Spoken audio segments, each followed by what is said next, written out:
सईद मोहम्मद अरसलान, उजैर, आवाज आ रही है सबको?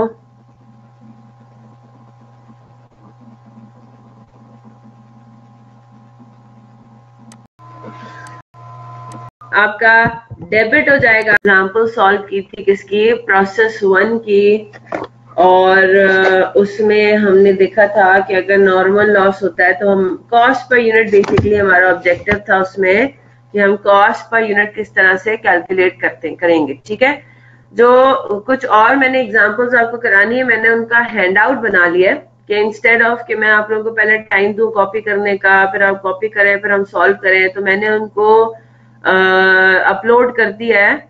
जो हम पहला भी अपना कैटेगरी पढ़ रहे हैं, फर्स्ट प्रोसेस का इग्नोरिंग WIP, तो ये जो पहली एग्जांपल हमने की थी, एग्जांपल 1 नॉर्मल लॉस, ये यहीं पे आपको नजर आ रही है। ठीक है, ठीक है जनाब।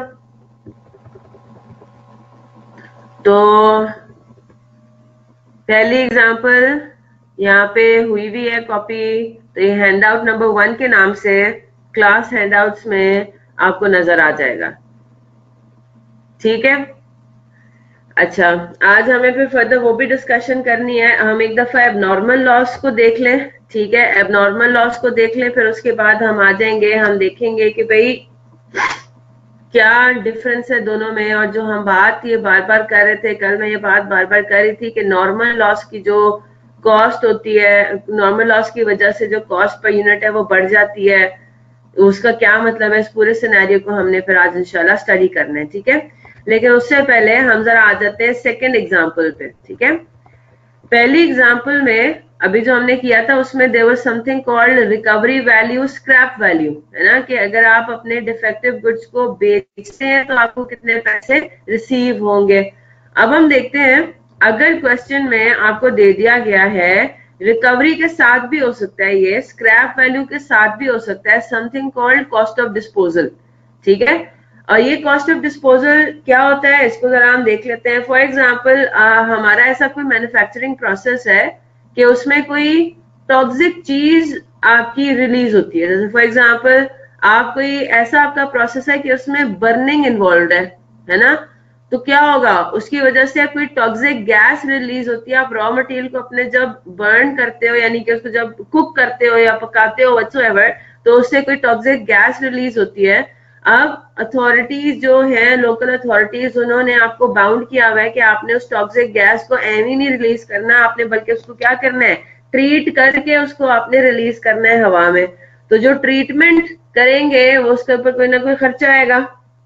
ठीक है, तो वो हमारी क्या हो जाएगी, डिस्पोजल की कॉस्ट हो जाएगी। इसी तरह से और आपके पास ऐसा आइटम है, ऐसा आइटम आपका रिलीज हो रहा है जो कि आपको कोई ना कोई उसके ऊपर कोई काम करना है, कोई ट्रीटमेंट उसके ऊपर रिक्वायर्ड है, so on and so fourth. तो ये सारी चीजें किस में आ जाएंगी, कॉस्ट ऑफ डिस्पोजल में। क्लियर हो गई ना बात? तो जो भी आपका लॉस है, नॉर्मल लॉस, एबनॉर्मल लॉस में भी ऑब्वियसली हो सकता है, जो भी आपका लॉस है, जो भी आपके डिफेक्टिव आइटम है, उसको बेचने के लिए, उसको स्क्रैप करते हुए अगर आपको कोई कॉस्ट इनकर हो रही है तो that will be called cost of disposal.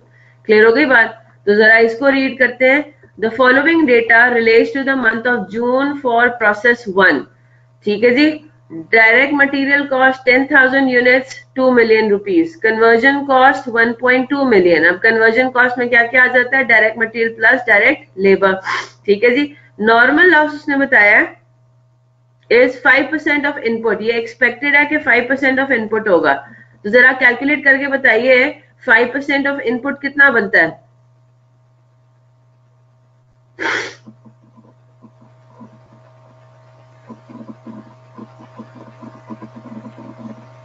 हाँ जी, how much is 5% of input? Input is how much? Input is 10,000। बिल्कुल ठीक, 500 यूनिट्स। तो हम यहाँ पे देखते हैं 10,000 यूनिट्स का आपने इनपुट किया था, राइट, 500 यूनिट्स उसमें से हो गए लॉस, और आपने जो कंप्लीट किए और ट्रांसफर किए प्रोसेस 2 में, वो कितने ट्रांसफर किए, 9500 यूनिट्स। बैटरी, सारी चीजें, everything is following into place, right.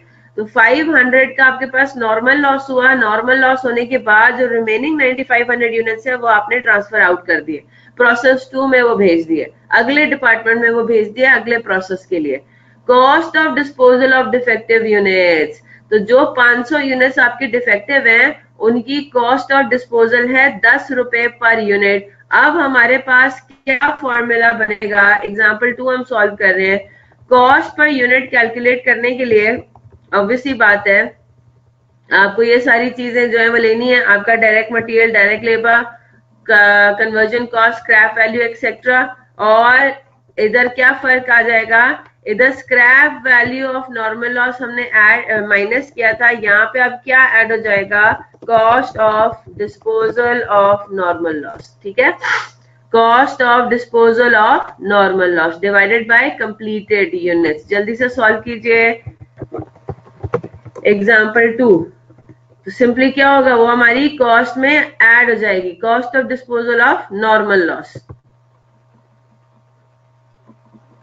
बताइए सॉल्व करके क्या आंसर आ रहा है।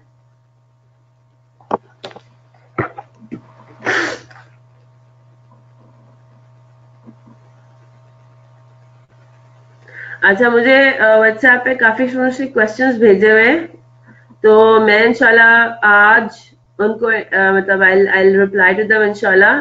कल थोड़ी सी मसरूफियत ऐसी थी कि मैं नहीं आप लोगों को रिप्लाई कर सकी। ठीक है, तो no worries, I will be replying to them but इंशाल्लाह इन अ वाइल।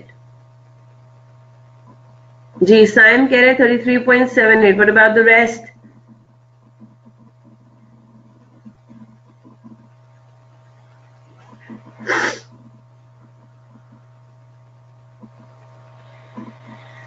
$33.78 तो नहीं, 337 है, 337.37 रुपीज, बिल्कुल ठीक, 337.37। Do I need to solve this? तो इस सवाल का कॉस्ट पर यूनिट आपके पास आता है 337.37 रुपीज। ठीक है, cost of disposal of normal loss हमने ऐड कर दिया, स्क्रैप वैल्यू हम लेस कर देंगे। ठीक है जी, नॉर्मल लॉस का। चले जी,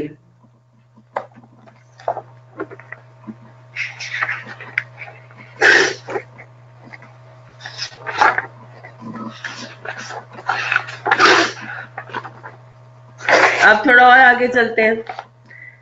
अब हम जरा देखते हैं एबनॉर्मल लॉस की तरफ आते हैं। थोड़ा सा नॉर्मल लॉस को तो हमने देख लिया, अब जरा अच्छा जी, एबनॉर्मल लॉस होता क्या है? नॉर्मल लॉस हमने देख लिया कि जी वो तो एक्सपेक्टेड होता है, प्रिडिक्टेबल होता है, पता होता है हमें कि वो होगा, right. Abnormal loss simply speaking क्या होता है, अनएक्सपेक्टेड, है ना।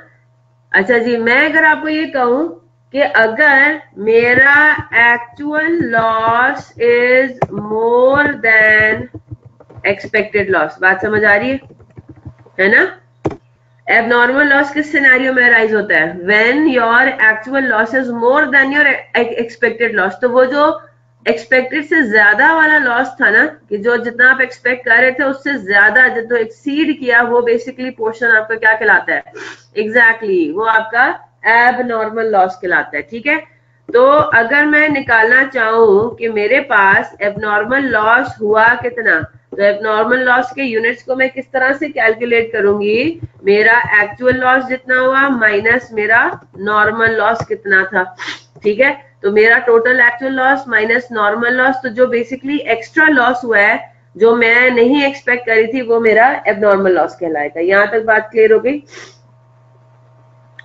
अब अगर आपका एबनॉर्मल लॉस होता है तो उसमें कॉस्ट पर यूनिट किस तरह से कैलकुलेट किया जाएगा, ये सब आई होप आप लोग कॉपी कर रहे हैं। ठीक है, अगर मेरा एबनॉर्मल लॉस होता है तो मेरे पास कॉस्ट पर यूनिट किस तरह से कैलकुलेट किया जाएगा, वो इस तरह से कैलकुलेट किया जाएगा। ये देख लें जी, कॉपी कर लें इसको। Cost per unit in the scenario, अब जाहिर सी बात है एबनॉर्मल लॉस है ना, तो वहां पे नॉर्मल लॉस आइडियली होना तो चाहिए। ठीक है, क्योंकि आप ये बात अब आपको समझ आ जानी चाहिए कि जब हम प्रैक्टिकली चीजों को देख रहे होते हैं तो प्रैक्टिकली मैन्युफैक्चरिंग कंसर्न्स में थोड़ा बहुत नॉर्मल लॉस होता है। ठीक है, मैन्युफैक्चरिंग एंटिटी की जब हम बात करते हैं तो मेरा नहीं ख्याल, मेरी नजरों से एटलीस्ट कोई ऐसी मैन्युफैक्चरिंग एंटिटी नहीं गुजरी जो ये कहती है कि हम अपने मैन्युफैक्चरिंग प्रोसेस में कोई लॉस एक्सपेक्ट करते ही नहीं है। कहीं ना कहीं थोड़ा बहुत ब्रेकेज हो जाता है, कहीं ना कहीं थोड़ा बहुत लॉस हो ही जाता है, ठीक है, एम्प्लॉइज की नेग्लिजेंस की वजह से, या वैसे ही नेचर ऑफ द बिजनेस ऐसा होता है, नेचर ऑफ द प्रोडक्ट ऐसा होता है, ठीक है। तो अब आप देखेंगे आपको क्वेश्चंस में ऐसे सिनेरियो नजर आएंगे कि नॉर्मल लॉस वहां पे है ही है, वहां पे एब नॉर्मल लॉस भी अगर हो जाए तो फॉर्मूले में अगर आप देखते हैं तो सिर्फ एक ही फर्क है, और वो क्या है, completed units plus abnormal loss units यहाँ पे ऐड हो रहे हैं उसमें। क्या वजह है इसकी, इसको भी हम सारा समझते हैं। इतनी बात याद रखिएगा कि एबनॉर्मल लॉस की भी स्क्रैप वैल्यू होगी। अगर तो नॉर्मल लॉस की स्क्रैप वैल्यू दी हुई है, मतलब scrap value of defective units दिए हुए हैं, आपको बताया हुआ है कि हम डिफेक्टिव आइटम्स को 10 रुपए के हिसाब से बेचते हैं, तो भाई नॉर्मल लॉस भी डिफेक्टिव यूनिट्स है, एब नॉर्मल लॉस भी डिफेक्टिव यूनिट्स है। आप जब बेचेंगे तो अपने सारे लॉस्ट यूनिट्स, सारे डिफेक्टिव यूनिट्स को आपने स्क्रैप करना है। क्लियर है ना बात? 700 यूनिट्स आपके डिफेक्ट हुए, पता चला 700 में से 500 एक्सपेक्टेड था, 200 अनएक्सपेक्टेड था, तो जब आप स्क्रैप करने जाएंगे तो आप तो पूरे के पूरे 700 यूनिट्स को स्क्रैप करेंगे। बात समझ आ रही है ना? तो स्क्रैप वैल्यू तो नॉर्मल लॉस की भी होगी, एब नॉर्मल लॉस की भी होगी, लेकिन इधर फॉर्मूले में न्यूमरेटर में आपने सिर्फ और सिर्फ scrap value of normal loss ले। स्क्रैप वैल्यू ऑफ एब normal loss cost per unit पे अफेक्ट नहीं करना चाहिए, ठीक है। क्यों, ये भी हम डिस्कस करते हैं, बस इस बात को आपने ख्याल रखना है फॉर्मूले के अंदर। ये बात आप सबको क्लियर है? Abnormal loss direct profit and loss में जाएगा, बिल्कुल ठीक बात है जी। एबनॉर्मल लॉस जो है वो एबनॉर्मल लॉस अकाउंट जो एक्सपेंस है उससे नेट ऑफ होके जाएगा प्रॉफिट एंड लॉस अकाउंट में, जो स्क्रैप वैल्यू है उसकी। बिल्कुल ठीक अब्दुल्ला, ठीक है। तो ये आपकी कॉस्ट का पार्ट नहीं बनेगा, ना उसको इंक्रीज करेगा ना डिक्रीज करेगा, ठीक है। नीचे सिर्फ हमें एक फर्क नजर आ रहा है, कंप्लीटेड यूनिट्स यानी कि कंप्लीटेड एंड ट्रांसफर्ड यूनिट्स, ये वो यूनिट्स हैं जो प्रोसेस सेकंड प्रोसेस में आपने भेजे, कंप्लीटेड यूनिट्स से वो मुराद है, प्लस एबनॉर्मल लॉस यूनिट्स, ठीक है। अब हम आ जाते हैं कौन सी एग्जांपल पे, यहाँ पे जरा एक लिख लीजिए, कॉस्ट ऑफ। अब सवाल उठता है ना कि एबनॉर्मल लॉस की कॉस्ट कहाँ गई, है ना, एबनॉर्मल लॉस का रिकवरी वैल्यू कहाँ गया, स्क्रैप वैल्यू कहाँ गया, तो cost of abnormal loss net of its scrap value will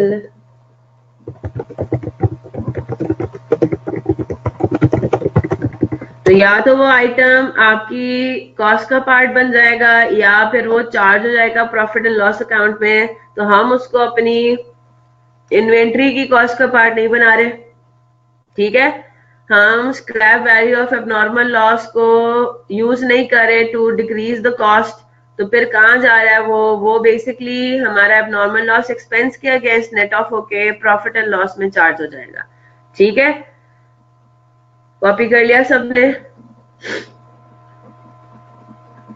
अब आगे चलते हैं, कौन सी एग्जाम्पल है ये हमारे पास, एग्जाम्पल नंबर 3, ठीक है। ये मैंने इसको थोड़ा सा बाइफिकेट, ऑब्वियसली बात है, थोड़ा समझाने के लिए भी कर दिया है। एग्जाम्पल नंबर 3 हमारे पास आ गई, normal and abnormal loss. The following data relates to the month of December for process 1। Direct material यानी कि इनपुट आपके पास हो रहा है 5000 यूनिट्स का, 7,50,000। कन्वर्जन कॉस्ट है आपकी 6 लाख रुपए।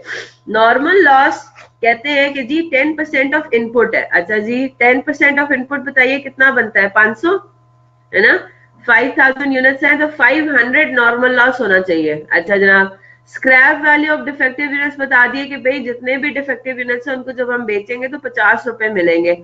Units completed and transferred out जरा देखें ये कितने हैं, 4300।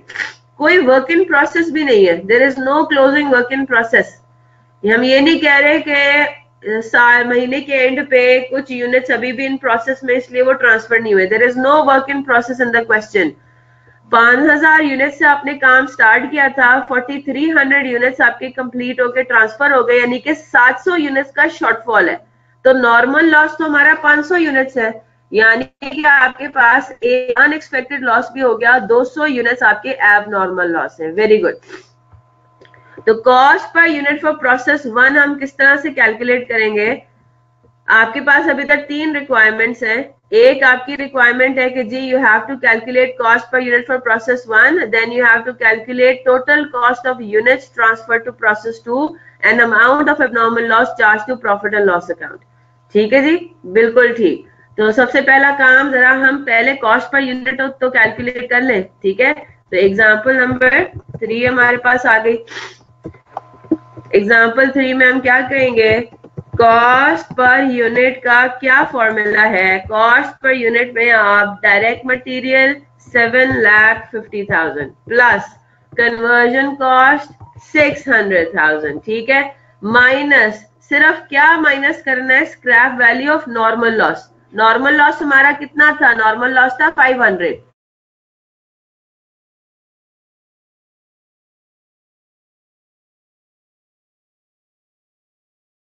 ठीक है जनाब, नॉर्मल लॉस था हमारा 500। तो हमने अपने फॉर्मूले में जो इनकम हमारी आ रही है ना, जो स्क्रैप वैल्यू हमें रिसीव हो रही है, वो हमने 700 यूनिट्स की यहाँ पे नहीं माइनस करनी, सिर्फ नॉर्मल लॉस की स्क्रैप वैल्यू आपने माइनस करनी है। इस बात को ख्याल रखिएगा। ठीक है, तो कॉस्ट जो है वो बेसिकली आपकी कम होगी scrap value of normal loss only, उससे। ठीक है जनाब, ये आपका काम हो गया। फिर उसके बाद उसको हमने डिवाइड कर दिया किससे, अब मेरी बात गौर से सुनिएगा। कंप्लीटेड यूनिट्स आपके कितने हैं, just give me a minute, इधर, हाँ जी, कंप्लीटेड यूनिट्स आपके कितने हैं, 4,300, ठीक है, प्लस एबनॉर्मल लॉस यूनिट्स कितने हैं, 200, है ना। एबनॉर्मल लॉस यूनिट्स कितने हैं, 200, यानी कि आपने उसको डिवाइड करना है 4,500 से। अब मेरी बात गौर से सुनिएगा, पहले इसको जरा सॉल्व कर ले, फिर ये मैं आपको समझाती हूँ कि यहाँ पे हमने 4,500 से क्यों डिवाइड किया, 4,300 से क्यों नहीं किया, और ये क्या चल रहा है। अब जो है हमारी वो डिस्कशन स्टार्ट होगी जो हम नॉर्मल लॉस एबनॉर्मल लॉस का कंपैरिजन करना है। जी जनाब, एबनॉर्मल लॉस की कॉस्ट तो शामिल हो रही है, लेकिन जो हमने डिनोमिनेटर में काम किया है ना हसनैन, जो हमने डिनोमिनेटर में एबनॉर्मल लॉस के यूनिट्स को शामिल कर लिया है ना, तो उसकी वजह से हो क्या रहा है कि हमारी कॉस्ट पर यूनिट अब बढ़ नहीं रही। अब जो हम बात बोलते हैं ना कि नॉर्मल लॉस जो है उसका, वो जो गुड यूनिट्स है उसके ऊपर उसका जो है वो चला जाता है इफेक्ट, एब नॉर्मल लॉस का अब हमारे गुड यूनिट्स पे कोई फर्क नहीं पड़ा। अब मैं आपको बताती हूँ, समझाती हूँ, जरा मुझे सॉल्व करके बताइए क्या आंसर आ रहा है। एग्जैक्टली वो डिवाइड हो गए यूनिट्स के ऊपर। 294.44 294.44 रुपीज पर यूनिट, ये आपके पास आ गई एक यूनिट को मैन्युफैक्चर करने की कॉस्ट। ठीक है, अच्छा, मैं अगर अभी यहाँ पे जरा पेन्स डाउन, कॉपी कोई नहीं करेगा, ठीक है। मुझे बात बताइए, अगर मैं एग्जैक्टली इसी चीज को सॉल्व करूं और मैं डिनोमिनेटर में गुड यूनिट्स लू, सिर्फ गुड यूनिट्स यानी कि कंप्लीटेड यूनिट्स 4,300, अब जरा मुझे रेट बताइए क्या आ रहा है।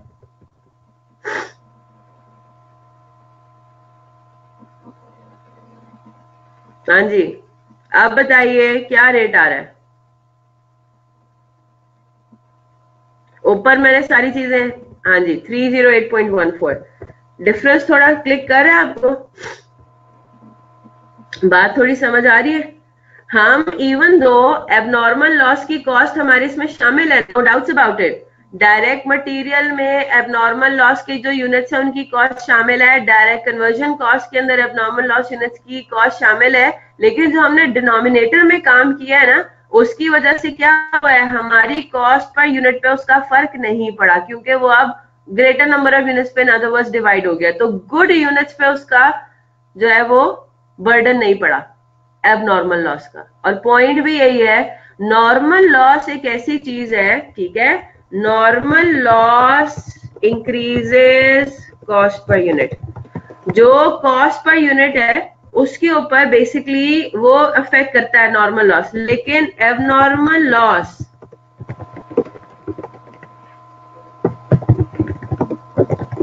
ठीक है, एबनॉर्मल लॉस ना कॉस्ट का इफेक्ट पड़ेगा कॉस्ट पर यूनिट पे, ना उसकी स्क्रैप वैल्यू का इफेक्ट पड़ेगा कॉस्ट पर यूनिट पे। Is that clear? ठीक है, ये बात समझ आ गई सबको?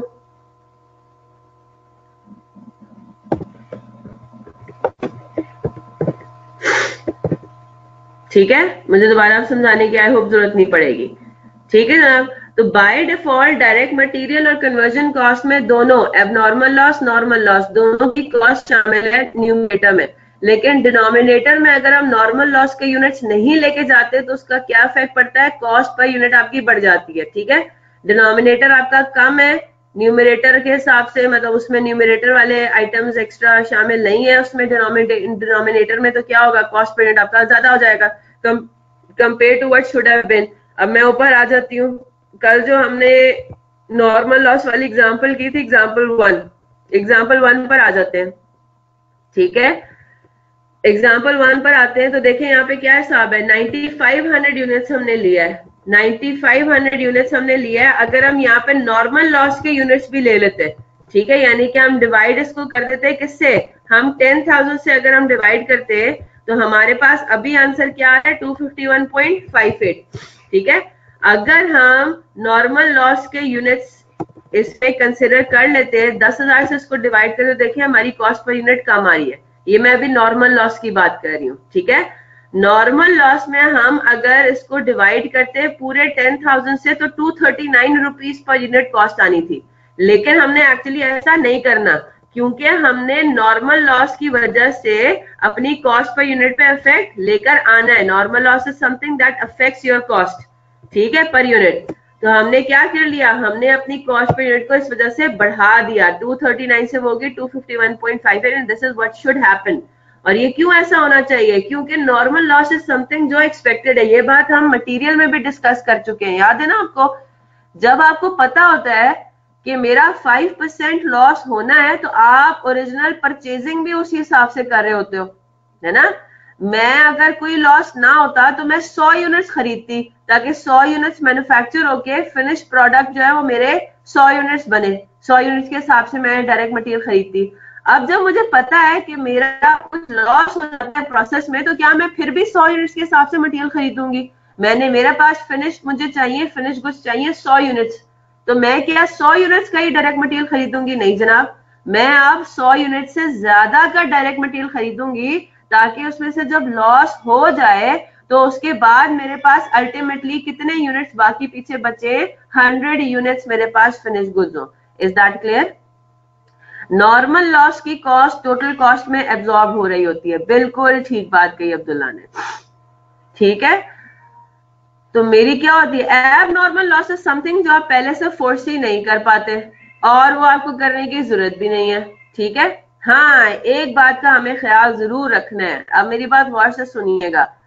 अब आपको 10 साल हो गए काम करते हुए, ठीक है, आपने 5% रखा है अपना नॉर्मल लॉस, ठीक है, लेकिन आप, यानी कि एक्सपेक्टेड लॉस, लेकिन आप हर साल ये चीज नोट कर रहे हैं कि जो मेरा टोटल लॉस होता है ना वो 5% से ज्यादा ही होता है, यानी कि हर साल आप देख रहे हो कि आप नॉर्मल लॉस होता ही होता है।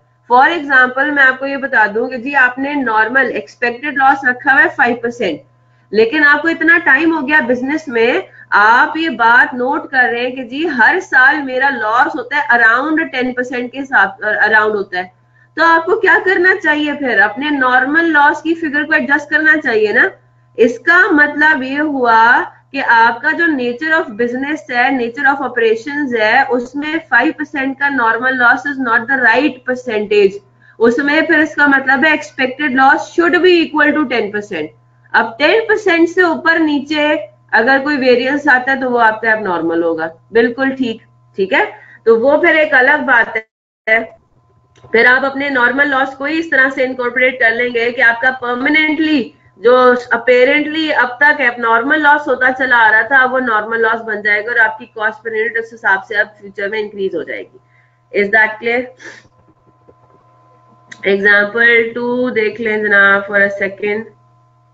हाँ, वो तो अब हो गया ना, अब 10 साल तो बहुत ज्यादा हो गई है। नॉर्मली असेसमेंट जो है वो हर साल के एंड पे की जाती है।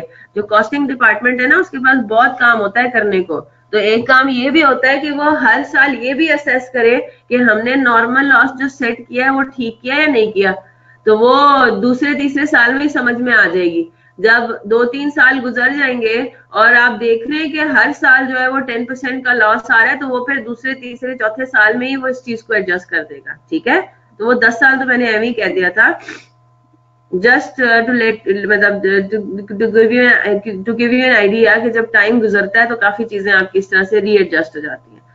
ठीक है, पता लग जाता है आपको। चले जी, एग्जाम्पल 2 देख ली मुनीबा। सिर्फ मैंने सोल्यूशन लिखा है, cost per unit 337.37, that's it. बहुत सिंपल है, क्लियर कट है। चलें जी आगे चलते हैं। एक और चीज आपको क्या कैलकुलेट करनी है, cost per unit for process 1 तो आप कैलकुलेट कर चुके हैं, ये एग्जांपल नंबर 3 है। ठीक है, तो कॉस्ट पर यूनिट, ये रुपीज पर यूनिट, ये तो आपने कैलकुलेट कर ली। आगे वो आपसे क्या पूछ रहा है, एग्जाम्पल 3 में एक और रिक्वायरमेंट है, total cost of units transfer to process 2। हाँ जी, what is going to be the total cost of units transfer to process 2?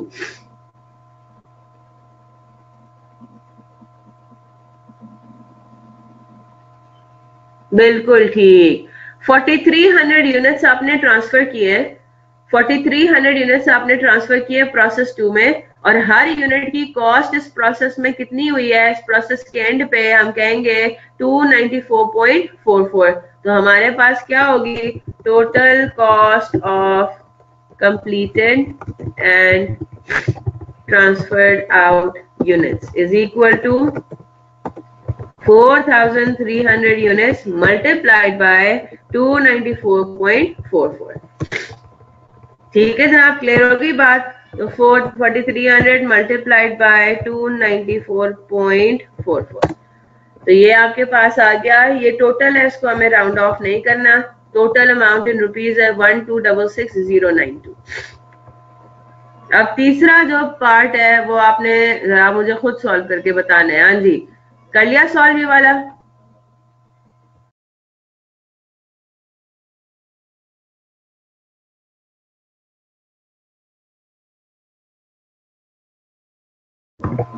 चले जनाब, तीसरा पार्ट इसका है amount of abnormal loss charge to profit and loss.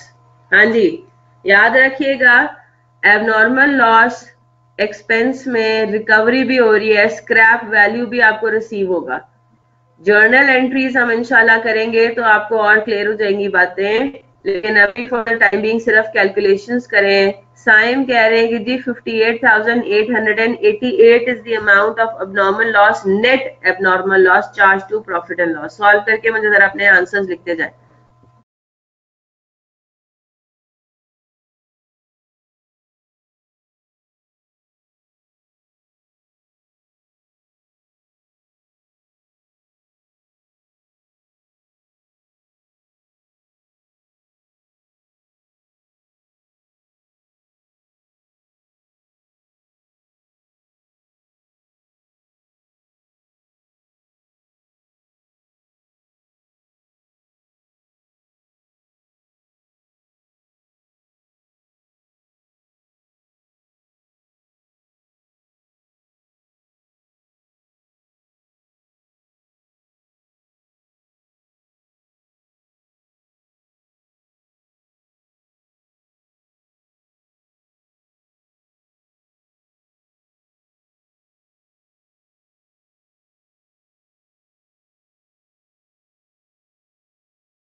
जी जनाब, मैं नेट पूछ रही हूँ, नेट कितना चार्ज होगा?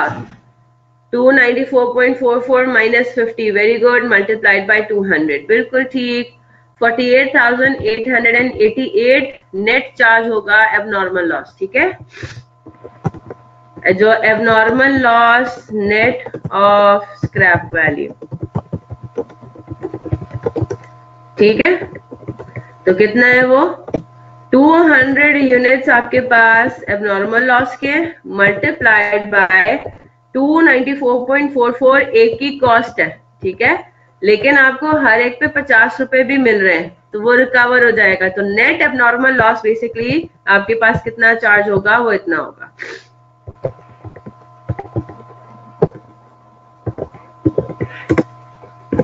48,888। क्लियर हो गई बात?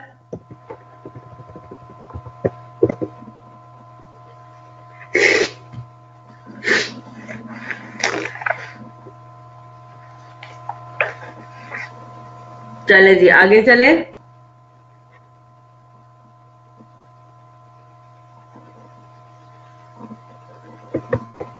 चले जनाब, अब हम आते हैं एक नए कॉन्सेप्ट पे। नया कॉन्सेप्ट एग्जैक्टली इंटायरली है नहीं, समथिंग कॉल्ड एब नॉर्मल गेन। ठीक है जी, एब नॉर्मल गेन क्या होता है?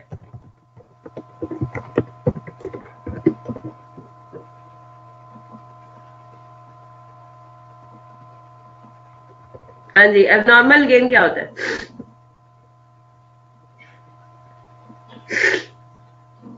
एबनॉर्मल लॉस तो हो गया when actual loss is more than normal loss. Unexpected gain नहीं, इस तरह से बताया ना जिस तरह मैंने आपको ये बताया ऊपर। एबनॉर्मल लॉस क्या होता है? When actual loss is more than normal loss. आप बताएं, इन्हीं लाइंस पे जरा मुझे बताएं।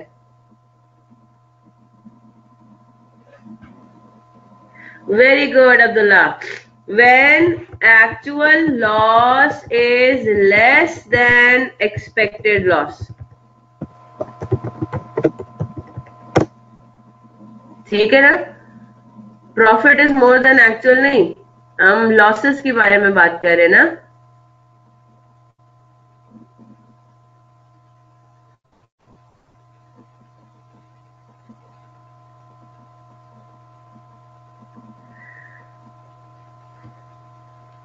ठीक है जी, चलिए बहुत बहुत शुक्रिया अनस।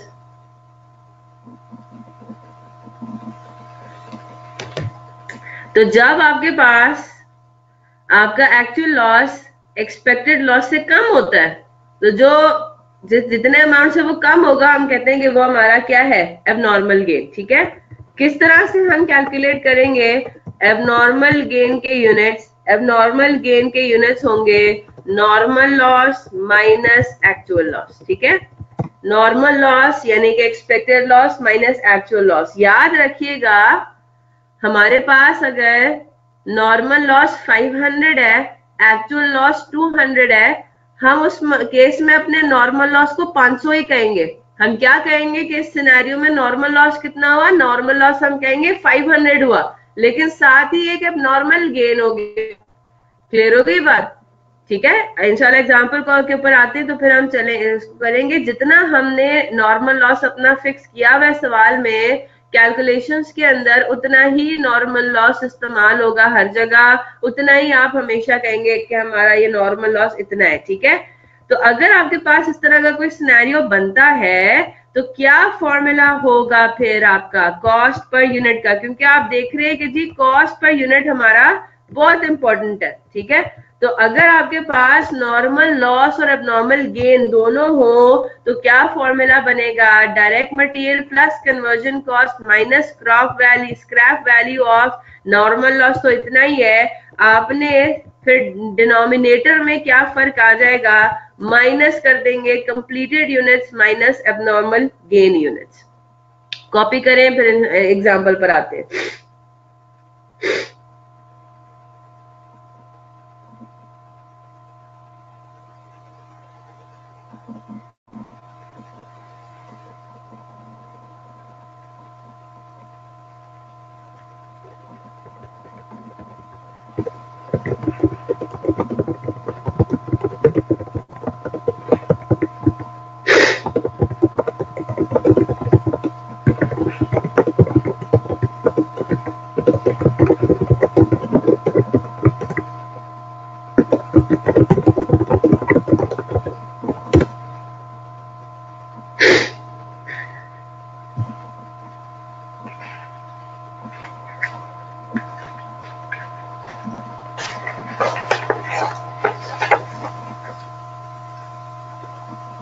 कॉपी कर लिया सबने?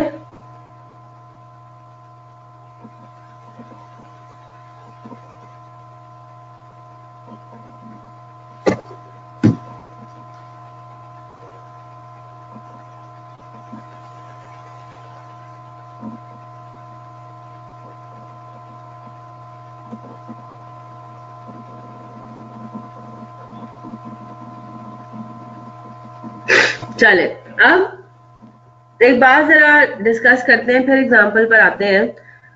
हमने कहा एबनॉर्मल लॉस एक ऐसी चीज है कि जिसका इफेक्ट नहीं पड़ना चाहिए कॉस्ट पर यूनिट पे, यानी कि एबनॉर्मल लॉस हमारा एक्सपेंस है, कॉस्ट है ना, हमारे लिए एक नेगेटिव चीज है, तो उसकी वजह से हमारी कॉस्ट पर यूनिट बढ़नी नहीं चाहिए। ठीक है जनाब, क्योंकि वो अलग से एक्सपेंस आउट होना होगा प्रॉफिट एंड लॉस में। ठीक है, वो इन्वेंट्री की कॉस्ट का पार्ट नहीं बनेगा। इसी तरह से अब जब हम एबनॉर्मल गेन की बात कर रहे हैं, एबनॉर्मल गेन हमारा एक इनकम है, इनकम से कॉस्ट कम होनी चाहिए, है ना, नेट ऑफ होगा वो। एबनॉर्मल गेन के बारे में भी यही बात होगी फिर क्या कि इसकी वजह से हमारी कॉस्ट पर यूनिट कम नहीं होनी चाहिए। क्लियर होगी ना बात? आपका एबनॉर्मल गेन एक साल में आ गया, वजह क्या है इसकी? ना एबनॉर्मल लॉस का इफेक्ट पड़ना चाहिए, ना एबनॉर्मल गेन का इफेक्ट पड़ना चाहिए कॉस्ट के ऊपर। वजह क्या है? वजह इसकी ये है, एबनॉर्मल गेन्स और एबनॉर्मल लॉसेस हर साल नहीं होंगे, है ना, या अगर होंगे भी तो हर साल उतने नहीं होंगे जितना पिछले साल हुआ था। ठीक है, कंसिस्टेंसी नहीं है। तो अगर हम अपने एबनॉर्मल गेन्स और अपने एबनॉर्मल लॉसेस को अपनी इन्वेंट्री की कॉस्ट में इनकॉर्पोरेट कर लेते हैं अगर, तो क्या फर्क पड़ेगा? हमारी इन्वेंट्री में कंसिस्टेंसी नहीं आएगी। किसी साल एबनॉर्मल लॉस हो गया, हमारी इन्वेंट्री की कॉस्ट ये इतनी ऊपर पहुंच जाएगी। बात समझ आ गई? ठीक है, किसी साल एबनॉर्मल गेन हो गया तो वो हमारी इन्वेंट्री की कॉस्ट, इसका मतलब है गिर जानी चाहिए, फिर तो गिरेगी। तो यहाँ पे इन्वेंट्री में फिर कंसिस्टेंसी नहीं आएगी। मेन पॉइंट हमारा ये है। और आपको पता है कि जी ये एक हमारा अकाउंटिंग रूल है, हमारा एक अकाउंटिंग क्या है वो जो आप अपने पढ़ते हैं इंट्रो टू अकाउंटिंग में, क्या होना चाहिए? There should be consistency from one period to the other. मतलब आपका जो इन्वेंट्री का लेवल फ्लक्चुएट होना चाहिए ना, वो इस बेसिस पे नहीं होना चाहिए कि बहुत ही कोई अनएक्सपेक्टेड इवेंट अकर हो गया, so on and so fourth. Clear हो गई बात? ठीक है, तो क्योंकि abnormal gains and abnormal losses are something that happen out of the ordinary, they are not expected, they might not happen every year or they might not happen every year with at the same value। तो उसकी वजह से हम कहेंगे क्यों हम अपनी inventory को कभी ऊपर कभी नीचे, कभी इस तरह लेकर चले। ठीक है, तो हमारी इन्वेंट्री की वैल्यू जो है, जो कॉस्ट है, उसमें कंसिस्टेंसी आनी चाहिए। ठीक है जनाब, क्लियर हो गई बात? तो अब जब हम ये बात कर रहे हैं कि अब नॉर्मल गेन का भी फर्क नहीं पड़ना चाहिए कॉस्ट पे, तो पहले हम एग्जांपल सॉल्व करेंगे और फिर मैं उसी तरह से डिनोमिनेटर को ट्वीक करके आपको बताऊंगी कि हाँ जी देखें इस पे ये हो रहा है, इसमें ये हो रहा है, इसमें ये हो रहा है। ठीक है, तो let's come towards what abnormal loss, normal loss and abnormal gain. Example number 4। Example number 4 क्या बता रहा है? The following data relates to process 1 for the month of August. Direct material input आपके पास हुआ है 5000 यूनिट्स का, डायरेक्ट लेबर इतने का हुआ है, एफओएच इतने का हुआ है। ठीक है, नॉर्मल लॉस आपको वो बताया है कि 10% ऑफ इनपुट है। चले जी, 10% ऑफ इनपुट कितना बनता है? 500 यूनिट्स आपके नॉर्मल लॉस के हैं। ठीक है, units completed and transferred out are 4700। जी जनाब, यहाँ पे ट्रांसफर आउट होने चाहिए थे 4500, है ना, 500 लॉस के हिसाब से, लेकिन ट्रांसफर आउट हुए कितने? 4700। इसका मतलब ये हुआ कि अगस्त के महीने में आपका लॉस एक्चुअल 500 यूनिट्स नहीं हुआ बल्कि 300 यूनिट्स हुआ, एबनॉर्मल गेन हुआ। ठीक है, अब इधर आ जाए। अब जब हम एग्जाम्पल 4 पर आएंगे तो एग्जाम्पल 4 में हम किस तरह से चीजों को लेकर चलेंगे। इधर देखिए, आपके पास नॉर्मल लॉस कितना है? नॉर्मल लॉस उसने बताया हुआ है 10% ऑफ इनपुट, यानी कि 10% ऑफ 5000। तो हम क्या कहेंगे?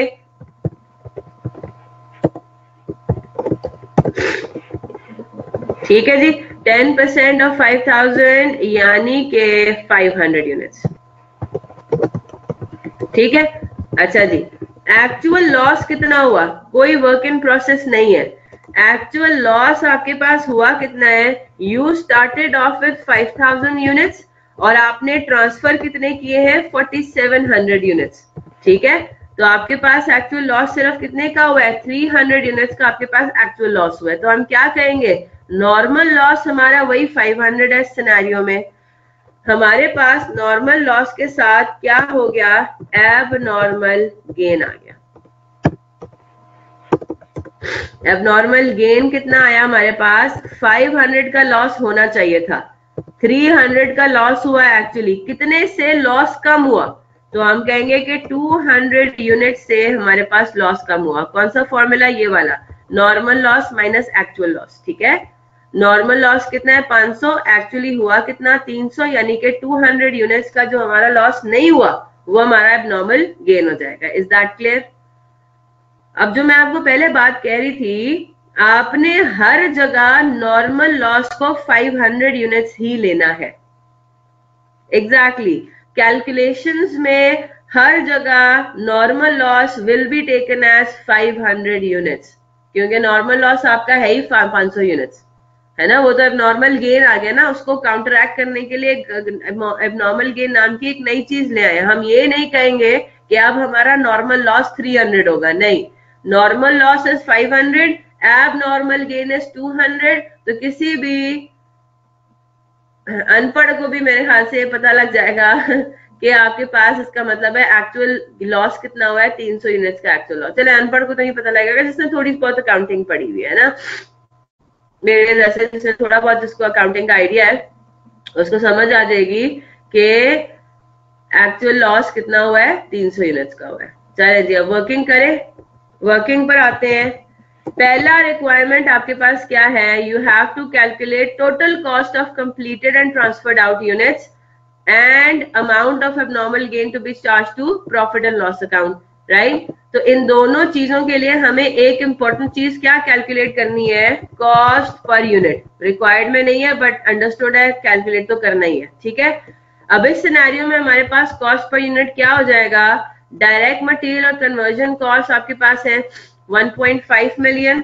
बाय द वे ये सारी फिगर्स क्या है, एक्चुअल है, actual direct material, actual direct labour और एक्चुअल एफओएच सो फार, ठीक है। तो 1.5 million plus 1 million plus 8 lakh, ये तो आपके कॉस्ट के कंपोनेंट्स हो गए, ठीक है। फिर क्या हो रहा है यहाँ पे, स्क्रैप हो रहा है यहाँ पे अपेरेंटली अभी स्क्रैप नहीं हो रहा, तो स्क्रैप वैल्यू वाली चीज तो हम अभी इग्नोर कर देंगे ना। Scrap value of normal loss ये जो था, ये रहा scrap value of normal loss, ये तो चला इग्नोर हो जाएगा। चलें जी, हमने अब इसको किससे डिवाइड करना है, हमने इसको डिवाइड करना है units completed and transferred out, कितने हैं, ये मैं फॉर्मूला कॉपी कर रही हूँ। कंप्लीटेड यूनिट्स कितने हैं 4700, उसमें से आपने माइनस करना है एबनॉर्मल गेन यूनिट्स को। एबनॉर्मल गेन यूनिट्स कितने हैं 200, यानी कि 4500 से आपने इसको डिवाइड करना है। स्क्रीन लैग कर रही है, अब वो कर रही है लैग,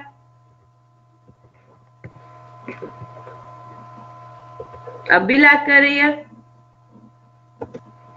चले बताइए क्या आंसर आ रहा है, ये बात सबने देख ली। कंप्लीटेड यूनिट्स है 4700, उसमें से आपने 200 को माइनस किया है, ठीक है। एबनॉर्मल गेन यूनिट्स को माइनस किया, हाँ जी 733.33, ठीक है। बल्कि मैं इसको यहाँ पे सॉल्व भी कर लेती हूँ।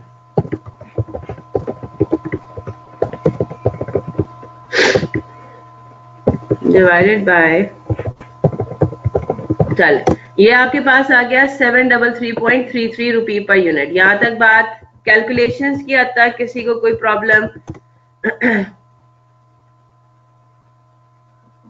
अब आप मेरे से पूछेंगे ये समझ में नहीं आया, ये जो हमने 200 यहाँ पे माइनस किया है ये हमें समझ में नहीं आया, ये 200 क्यों माइनस हो रहा है, 200 तो एबनॉर्मल गेन है, एबनॉर्मल गेन माइनस यहाँ पे क्यों हो रहा है। तो अब उसकी बात सुनिए, इसीलिए मैंने ये पूरी पहले तमहीद बांधी थी। एबनॉर्मल गेन, एबनॉर्मल लॉस की वजह से हम, एबनॉर्मल लॉस क्योंकि एक्सपेंस है, कॉस्ट है, हम कहते हैं इस एक्सपेंस की वजह से हमारा कॉस्ट पर यूनिट बढ़ना नहीं चाहिए। देखिए इधर देखिए, ठीक है। Abnormal loss should not increase, है ना, कॉस्ट पर यूनिट, यस और नो। ये एक्सपेंस है ना एबनॉर्मल लॉस, एबनॉर्मल लॉस हमारा एक्सपेंस है, लेकिन हम ये कह रहे हैं कि इस एक्सपेंस की वजह से हमारे इन्वेंट्री की कॉस्ट नहीं बढ़नी चाहिए, ठीक है जनाब। इसी तरह से abnormal gain should not decrease cost per unit. ठीक है, वहां पे हम इंक्रीज के ऊपर फोकस करेंगे, यहाँ पे हम डिक्रीज के ऊपर फोकस करेंगे कि ये नहीं होना चाहिए, क्योंकि ये कंसिस्टेंसी फिर नहीं लेकर आएंगे इन्वेंट्री की कॉस्ट में। यहां तक बात क्लियर हो गई। एबनॉर्मल गेन क्योंकि इनकम है, इनकम की वजह से कॉस्ट कम होती है ना, हमारा इनकम की वजह से कॉस्ट हमारी कम होती है, दोनों एक दूसरे को निगेट करते हैं। लेकिन हम ये कह रहे हैं एबनॉर्मल गेन की वजह से हमारी इन्वेंट्री की कॉस्ट कम नहीं होनी चाहिए। अब हम जरा इधर आ जाते हैं। अगर हम डिनोमिनेटर में 4700 लेते हैं, सिर्फ 200 को एडजस्ट नहीं करते, कंप्लीटेड यूनिट्स अगर हम सिर्फ लेते हैं, तो अब जरा मुझे कैलकुलेट करके बताएं मेरी कॉस्ट पर यूनिट क्या होगी। हाँ जी, 702.12। बात थोड़ी समझ आ रही है। अगर मैं एबनॉर्मल गेन को यहाँ पे यूनिट्स को एडजस्ट नहीं करती तो मेरी कॉस्ट पर यूनिट कम हो जाती है, ये नहीं होना चाहिए। Hasnain, good units minus normal loss, जरा आंसर बताइए मुझे, क्या आंसर आ रहा है। Good units are 4700 minus normal loss करेंगे 500, तो 4200 क्या रिप्रेजेंट कर रहा है बेटा Hasnain? What does that represent? अभी यहाँ पे 4700 माइनस 200 क्या रिप्रेजेंट कर रहा है वो मैं आपको बता देती हूँ। ठीक है, बात क्लियर हो रही है। हम ये कह रहे हैं अगर हम इस तरह से सॉल्व नहीं करते तो हमारी कॉस्ट पर यूनिट कम हो जाती है, एबनॉर्मल गेन यहाँ पे इनकॉर्पोरेट हो जाता है, जो कि हमें नहीं करना। ठीक है, एबनॉर्मल गेन यहाँ पे इनकॉर्पोरेट हो जाता है, जो कि हमें नहीं करना। हमारी कॉस्ट पर यूनिट 33.33 होनी चाहिए। अच्छा जी, ये जो डिनोमिनेटर है ना, ये सिंपली क्या है, आपने हर जगह पर इनपुट माइनस नॉर्मल लॉस करना है, सिर्फ एक ही बात है ना। इनपुट माइनस नॉर्मल लॉस कहूं या मैं कहूं आउटपुट माइनस एबनॉर्मल गेन, एक ही बात है। ठीक है, क्या हो रहा है, इनपुट माइनस नॉर्मल लॉस को लेकर चले तो हम क्या कहेंगे कि जी 10,000 यूनिट से आपने काम शुरू किया था और आपने सिर्फ नॉर्मल लॉस को यहाँ पे इनकॉर्पोरेट किया। ठीक है, 10,000 नहीं सॉरी 5,000 माइनस 500, सिर्फ नॉर्मल लॉस को इनकॉर्पोरेट करेंगे, यानी कि 4500। या मैं इस तरह से काम लेकर चलूं या फिर मैं ये बोलूं आउटपुट कितना है, आउटपुट 4700 है, उसमें से मैं नॉर्मल गेन माइनस कर दूं, मेरा आंसर वही डिनोमिनेटर में 4500। तो Hasnain, I hope what you meant was total input minus normal loss only. जी बिल्कुल वही बात है, एक ही बात हो जाती है। मैं total input minus normal loss लिखूं, मैं आउटपुट माइनस एब नॉर्मल लॉस लिखूं, मेरे पास आंसर एक ही आ रहा है। जिनको ये बात समझ में नहीं आ रही, कंफ्यूज ना हो, बस फॉर्मूला याद रख लें, काफी है। ये हसनैन ने बात मेंशन किया तो वो मैंने उनको समझाया कि वो एक ही बात है। Is that clear? यहां तक बात समझ आती है? तो हमने इतनी बात सीख ली कि एबनॉर्मल गेन और एबनॉर्मल लॉस का कॉस्ट पर यूनिट पे कोई इफेक्ट नहीं पड़ना चाहिए। जी शाहजेब,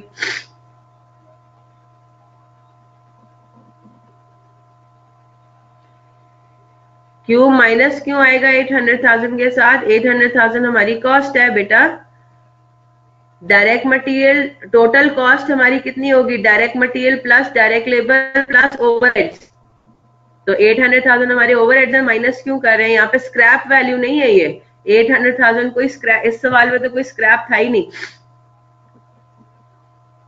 ठीक है, 800,000 इज सिंपली योर एफओएच। चले जी, कैलकुलेट करें। What is the total cost of completed and transferred out units? हाँ जी, क्या हमारे पास आंसर आएगा? Total cost of transferred out units, जो आपने ट्रांसफर किए हैं वो कितने किए हैं? 4700 है ना। 4700 यूनिट्स आपने प्रोसेस 2 में ट्रांसफर किए हैं, मल्टीप्लाइड बाय 733.33।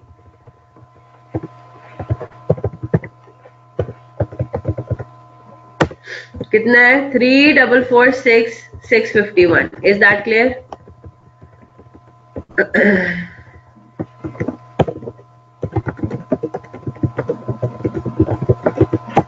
हाँ जी, एबनॉर्मल गेन कितना एबनॉर्मल गेन लेके जाएंगे अदर इनकम में? हाँ जी, पहली बात तो ये कि यहाँ पे कोई रिकवरी नहीं है, यहाँ पे कोई स्क्रैप वैल्यू नहीं है, ठीक है। तो क्या आंसर आएगा हमारा? एबनॉर्मल गेन है 200 यूनिट्स मल्टीप्लाइड बाय 733.33।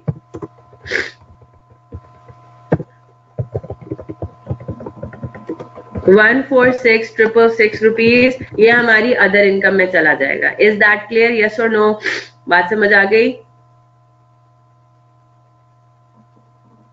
बेहतरीन हो गया। आगे चले, कॉपी कर लिया सबने?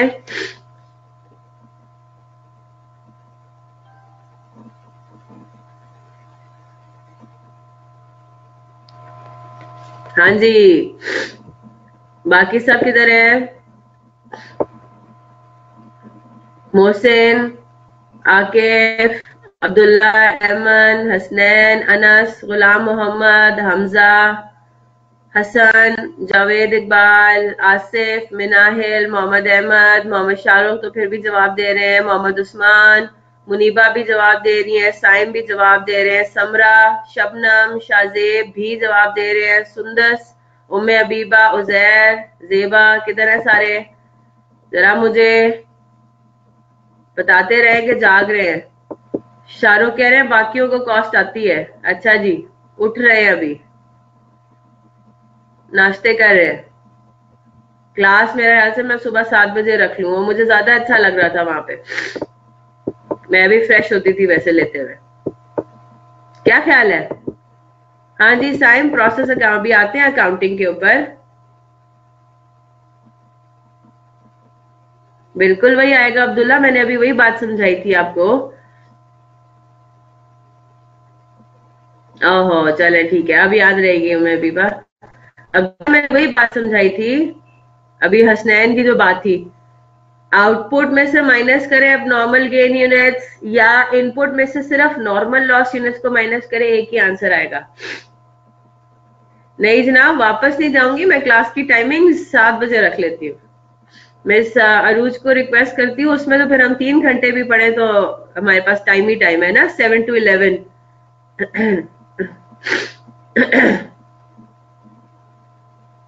हाँ तो फिर थोड़ा जागे। मैं तो पढ़ाने को तैयार हूँ, मुझे तो मजा आता है पढ़ाने में। आपको पढ़ने में मजा आता है नहीं आता वो एक अलग बात है। नहीं नहीं, मैं नहीं थकूंगी। मैं क्लास के बाद सो जाऊंगी, मेरा क्या है, 11 बजे मैं सो जाऊंगी अपना नैप लेके, उठ के अपना पूरा दिन वैसे ही। चले जी। ओए होए होए, हसन ने इतना कर दिया, कहते हैं 8 बजे कर ले। 8 से 11 ठीक है?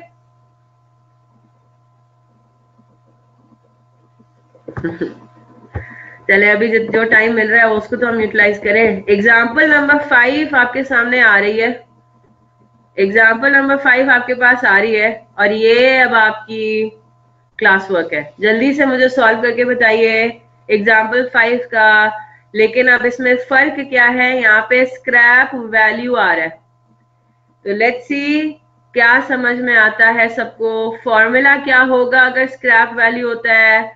एबनॉर्मल गेन का क्या करेंगे? फॉर्मूले में क्या कॉस्ट पर यूनिट पे कोई फर्क पड़ना चाहिए अब नॉर्मल गेन के स्क्रैप वैल्यू का या नहीं? लेट्स सी कितना समझ में आया लॉजिक। एग्जाम्पल नंबर 5 सॉल्व करके 5 मिनट दे रही हूँ, चले 10 मिनट ले लें और इसको सॉल्व करके मुझे बताइए क्या आंसर्स आ रहे हैं।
जी जनाब।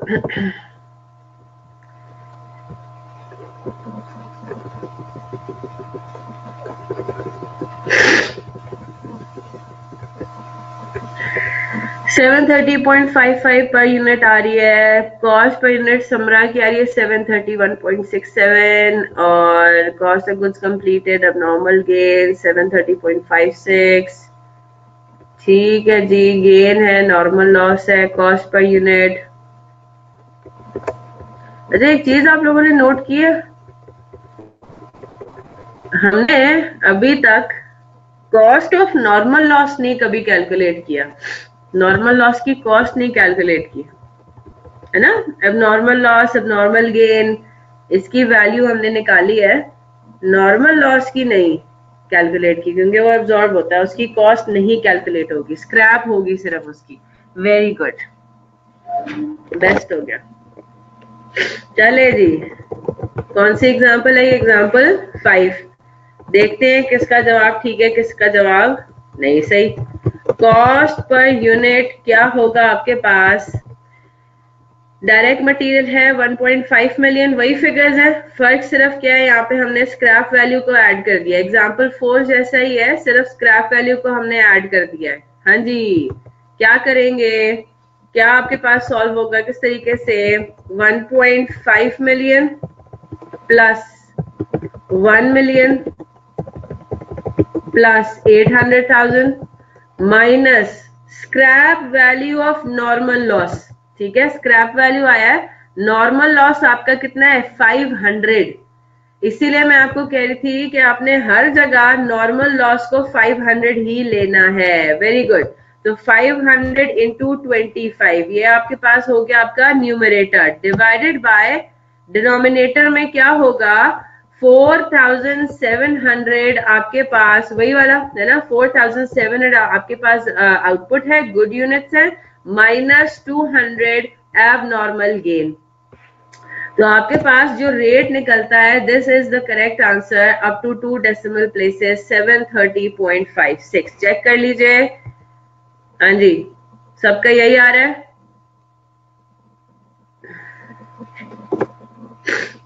हाँ जी शाहरुख, किस बात पे हंसी आ रही है आपको?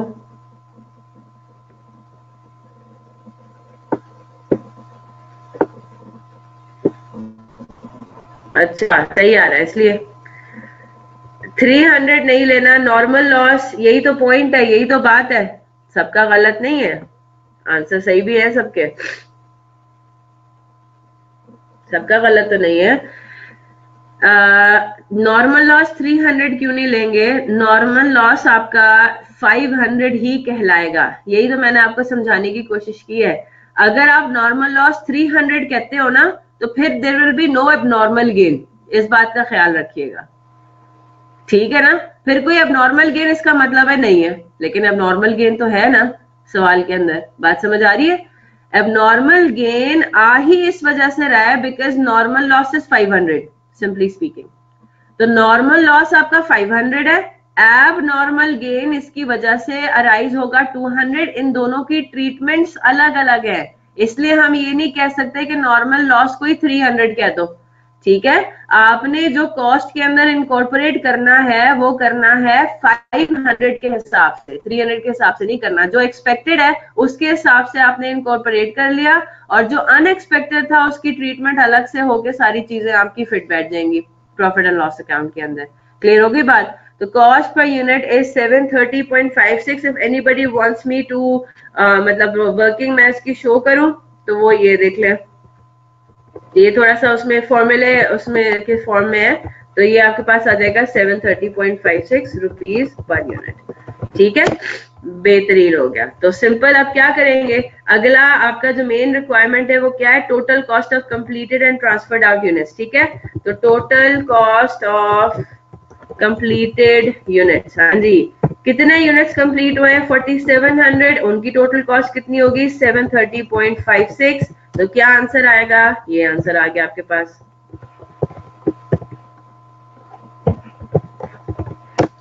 3433,632। अब आती है, अब जरा मुझे एबनॉर्मल गेन बताइए जरा।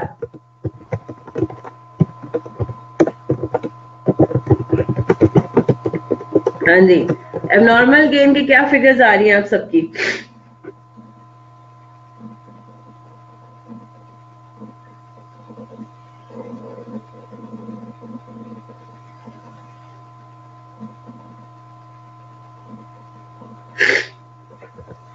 सिंपली क्या करेंगे,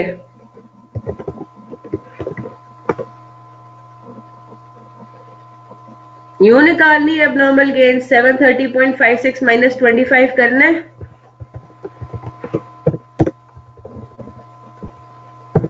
ट्वेंटी 25 तो स्क्रैप वैल्यू है शाहजेब, यहाँ पे स्क्रैप वैल्यू कहां से आ गया?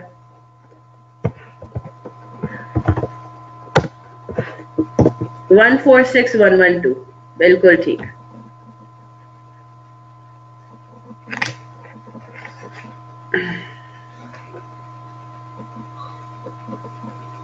ऐसे करना है, गलत। जब आपके पास स्क्रैप वैल्यू आ जाएगी, बिल्कुल ठीक शाहजेब, करना है। सही किया है, सही किया है, बिल्कुल ठीक किया है। लेकिन फर्क सिर्फ क्या, यहाँ पे एबनॉर्मल गेन है। एबनॉर्मल गेन क्या होता है? एबनॉर्मल गेन वैसे तो क्या चीज होती है, कितना है, 25 रुपीज है ना? हाँ जी, 25 स्क्रैप वैल्यू।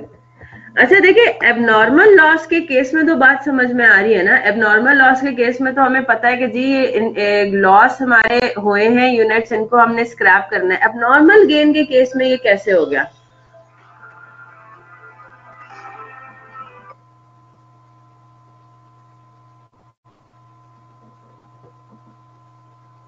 हाँ जी, एबनॉर्मल गेन के केस में कैसे होगा? होगी ना रिकग्नाइज। अब यहाँ पे जरा इसको आप समझ ले, एक किस्म का यहाँ पे अपॉर्चुनिटी कॉस्ट की तरह की बात भी हो रही है। अगर मैं अपॉर्चुनिटी कॉस्ट का आपको करूं कि भाई देखें, 730.56 जो अब नॉर्मल गेन, अब हमारे पास ये गेन है ना कि हमारा जो 730.56 रुपए का एक यूनिट हमारा बनता है, ये हमारे 200 यूनिट्स जो है वो हमारे पास नहीं होने चाहिए थे, लेकिन है, राइट? लॉस नहीं हुआ इसका, तो ये हमारे लिए गेन है, ये अनएक्सपेक्टेड है ना? ये हमारे पास अनएक्सपेक्टेड है। तो बात बिल्कुल ठीक है। हम लोग अगर अपनी गेन बताएंगे तो हम अपना गेन नेट करके बताएंगे ना, कि देखिए मैं अगर आपको इस तरह से कहूंगी, देखिए अगर 200 का लॉस हो जाता है, अगर 200 यूनिट्स के लॉस हो जाते तो हम 25 रुपए पर यूनिट अर्न भी तो करते। ये भी तो हमारा, अभी अगर ये लॉस नहीं हुआ तो ये हमारी इनकम फॉर है। एक साइड पे हमारी इनकम हो रही है, एक साइड पे हमें गेन हो रहा है कि हमारे यूनिट्स डैमेज नहीं हुए, डिफेक्टिव नहीं हुए, उनकी कॉस्ट सेव हो गई, इन अदर वर्ड्स, है ना? यानी कि उनकी कॉस्ट का हम बताएंगे, बोलेंगे कि भाई ये हमारे यूनिट्स थे जिनका हमें लॉस हो सकता था, जाया हो सकते थे, लेकिन ये नहीं हुए। लेकिन ऑन दी अदर हैंड हम ये बात भी तो कहेंगे ना कि अगर ये 200 यूनिट्स डैमेज हो जाते तो 25 रुपीज का स्क्रैप वैल्यू भी तो हमारे हाथ से निकला। एक चीज हमारे हाथ में आई है, और वो चीज क्या आई है? Unexpected gain. अनएक्सपेक्टेड जो यूनिट्स आपके डिफेक्ट नहीं हुए, ठीक है, डिफेक्टिव नहीं हुए। दूसरी साइड पे हमारे हाथ से कोई चीज निकली, और वो क्या निकली है कि हमारे पास ये जो स्क्रैप वैल्यू फॉरगॉन है, तो हमारे पास नेट बेसिस पे इनकम कितनी बनती है, वो बनेगी स्क्रैप वैल्यू को नेट ऑफ करके। 500 तो बेटा नॉर्मल लॉस है ना, और वो हमारी नॉर्मल लॉस की मद में जा रहा है कॉस्ट पर यूनिट में। यहाँ पे हम एबनॉर्मल गेन की बात कर रहे हैं।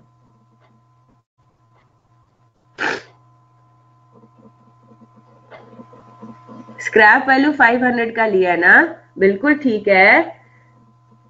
स्क्रैप वैल्यू आपने 500 का लिया है, वो 500 नॉर्मल लॉस है, नॉर्मल लॉस की मद में, ठीक है? बात समझ आ रही है?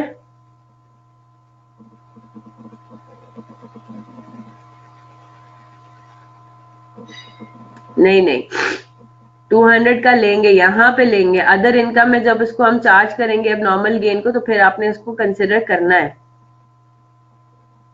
एब नॉर्मल गेन, नॉर्मल लॉस कहाँ जाएगा, ये जब हम जर्नल एंट्रीज अभी करेंगे तो आपको बात समझ आ जाएगी।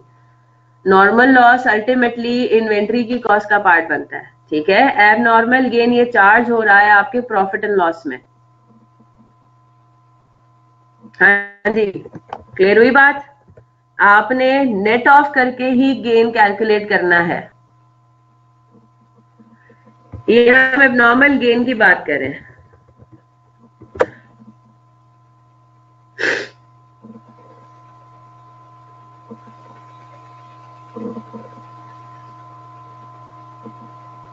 नहीं नहीं, दो दो बेनिफिट्स बेटा, ये अलग ही चीज है ना। ये फिगर आप लेके जा रहे हो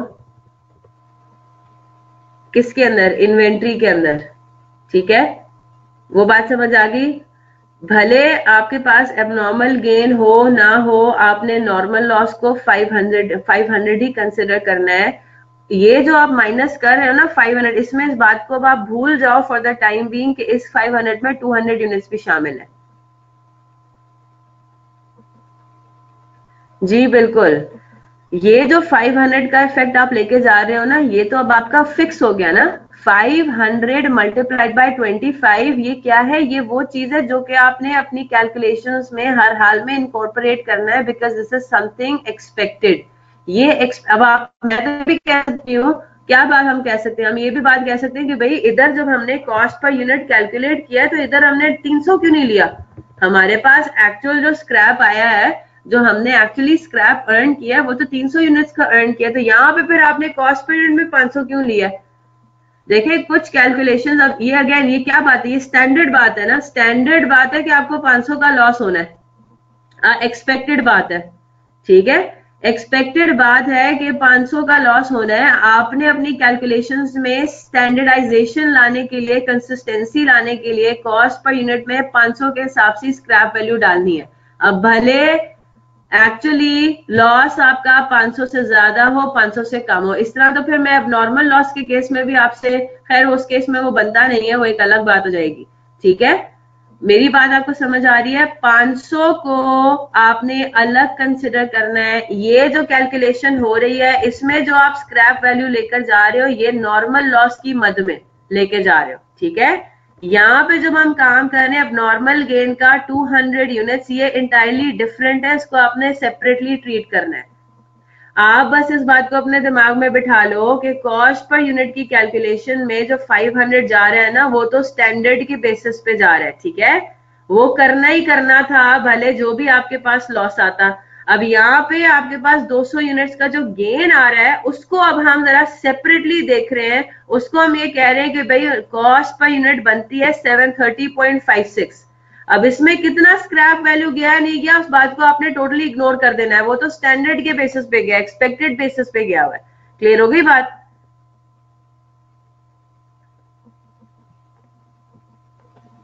नहीं, करेक्शन वाली बात तो ठीक नहीं है ना मोहसिन, हम करेक्शन वगैरह तो नहीं कर रहे ना कुछ, ठीक है? यहाँ पे आप क्या करेंगे? आप ये कहेंगे कि अब मैं अगर 200 यूनिट्स को कंसिडर करूं तो 200 यूनिट्स की कॉस्ट आती है प्रोसेस 1 में 730.56, ठीक है? मैंने 25 रुपीज का स्क्रैप वैल्यू हर यूनिट पे फोरगो भी किया हुआ है।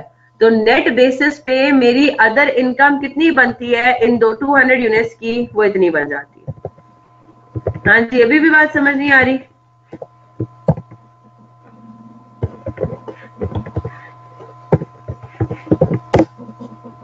तो 141,112 आपका।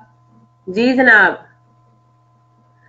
ज्यादा घुसने की इसमें जरूरत नहीं है। अभी अगर समझ में नहीं आ रहा है, इसको यहीं तक रखें, इसको याद कर ले बात को, आगे जाके हम दोबारा मैं आपको एक्सप्लेन कर दूंगी टाइम मिला तो, ठीक है? लेकिन let's not bang our heads over it.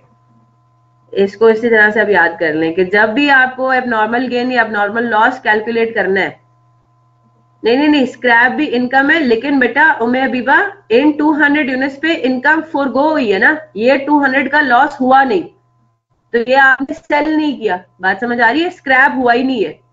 200 units का तो यहाँ पे गेन आ रहा है ना। यहाँ पे हम क्या कह रहे हैं कि ये 200 यूनिट्स लॉस नहीं हुए। लॉस नहीं हुए तो स्क्रैप भी नहीं हुए। जब स्क्रैप नहीं हुआ है तो स्क्रैप सेल नहीं हुई। कितने की स्क्रैप सेल हाथ से गई? 200 into 25, ठीक है? तो हमारे पास लॉस की मद में सेविंग कितनी हो रही है? 200 into 730.56। और स्क्रैप की मद में कितनी चीज हाथ से जा गई है, फोरगो हुई है, वो हुई 200 into 25। तो ये दोनों फिगर्स नेट ऑफ होंगी ना? ठीक है, शाहरुख एंड द रेस्ट जिनको बात समझ में नहीं आ रही, इसके ऊपर अब मैं ज्यादा टाइम नहीं लगा रही। टाइम मिला तो इसको हम दोबारा से मैं समझा दूंगी, एक्सप्लेन कर दूंगी। अभी हम आगे जा रहे हैं। जी जनाब, यही बात है। 730.56 जो है वो कॉस्ट है हमारे यूनिट्स की, हमारी इन्वेंट्री की के ऊपर खर्चा कितना आ रहा है पर यूनिट, वो आ रहा है 730.56। ठीक है, अगर हम बेच देते 200 यूनिट्स को, हाँ, इस 730.56 में से 25 रुपीज आपको रिकवर हो जाने थे। यही बात तो मैं आपको समझा रही हूँ। जी बिल्कुल, मैं आपको ये कहूं कि मुझे एक यूनिट को मैन्युफैक्चर करने का खर्चा आता है 100 रुपए। ठीक है, अगर मैं इस 100 रुपए के आइटम को स्क्रैप कर देती तो 20 रुपए मुझे मिल जाते। तो मैं अगर आपको बोलूं कि भाई मेरा एक्चुअली लॉस कितना मेरा सेव हुआ है, मैं कहूंगी 100 रुपए का लॉस सेव नहीं हुआ, मेरे पास 80 रुपए का सेविंग हुई है। क्यों भाई? क्योंकि मैंने 20 रुपए की एक इनकम भी तो फोरगो की है। 100 रुपए मेरा खर्चा होता, लॉस होता, 20 रुपए मुझे उसमें से रिकवर हो जाने थे। नेट बेसिस पे मेरा लॉस होना था 80 रुपीज। तो अब नॉर्मल गेन में मैं 80 कहूंगी ना, कि मेरा जो ये डिफेक्टिव यूनिट्स मेरे होने से बच गए, तो मेरा एक्चुअली गेन 100 रुपीज नहीं है, मेरा गेन 80 रुपीज है। एक उसमें नेगेटिव बात भी है।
जी जनाब, आवाज आ रही है सबको?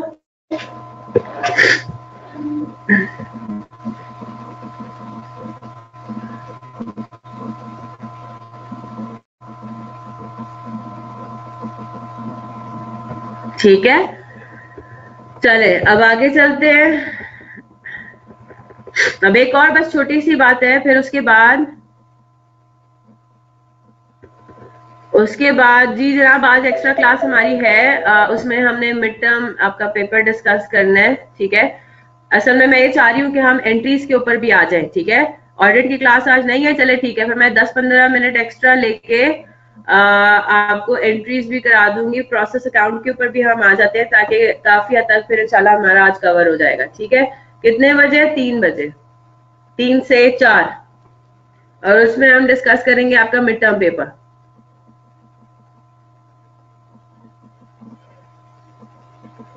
चलें आगे चलते हैं, एग्जाम्पल 6 के ऊपर आते हैं। एग्जाम्पल 6 में वो हमें क्या कह रहा है? Normal and abnormal loss, actual and applied FOH. ठीक है, अब आपके दिमाग में ये बात आ जानी चाहिए थी, नहीं आई तो चले मैं डाल देती हूँ। डायरेक्ट मटेरियल, डायरेक्ट लेबर, तो हमें पता है कि हर जगह एक्चुअली लेकर चलते हैं। हमने सो फार जितनी भी कॉस्टिंग की है, अगर आप नोट करें तो उसमें क्या बात आ रही है? उसमें ये बात हो रही है कि हम एफओएच हमेशा अप्लाइड लेते हैं। याद है मोहसिन? मैं आपको जरा बाद में करती हूँ आंसर। ठीक है, मैं अभी चैट बॉक्स मैंने मिनिमाइज कर दिया था, मैं दोबारा ओपन किया मैंने। नहीं जनाब, सिर्फ मिड टर्म पेपर होगा। अच्छा जी, टाइमिंग के ऊपर जरा भी डिस्कस कर लेते हैं। ठीक है, इतनी बात सबको समझ आ रही है? अगर आपको याद हो तो जॉब ऑर्डर कॉस्टिंग में भी हमने क्या पढ़ा था कि एफओएच हमेशा जाएगा क्या? अप्लाइड, है ना? तो सवाल ये उठता है कि अभी तक जितने भी हमने सवाल किए उसमें हमें नजर आ रहा था कि इन्होंने एक ही फिगर दी हुई है एफओएच की, फिक्स्ड ओवरहेड की, और वो हमें पता लगता था कि ज्यादातर सिनेरियोज में एक्चुअल है। ठीक है, तो पॉइंट इज, अगर आपको क्वेश्चन में एक्चुअल एफओएच और अप्लाइड एफओएच दोनों की इंफॉर्मेशन दी हुई हो, तो फिर आपने कॉस्ट पर यूनिट कैलकुलेट करने के लिए क्या इस्तेमाल करना है? ठीक है, क्या इस्तेमाल करना है?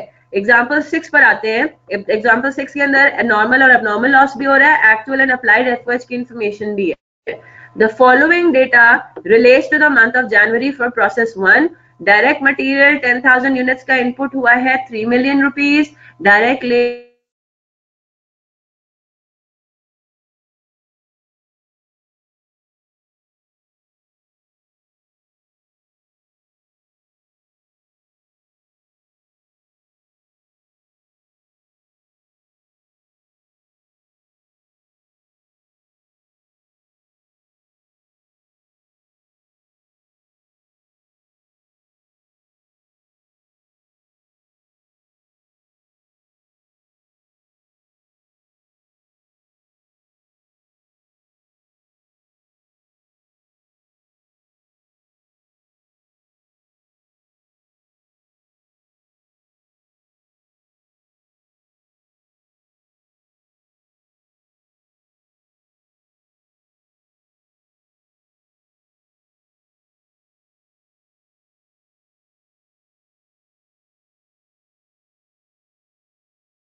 हाँ जी, अस्सलाम वालेकुम, आवाज आ रही है?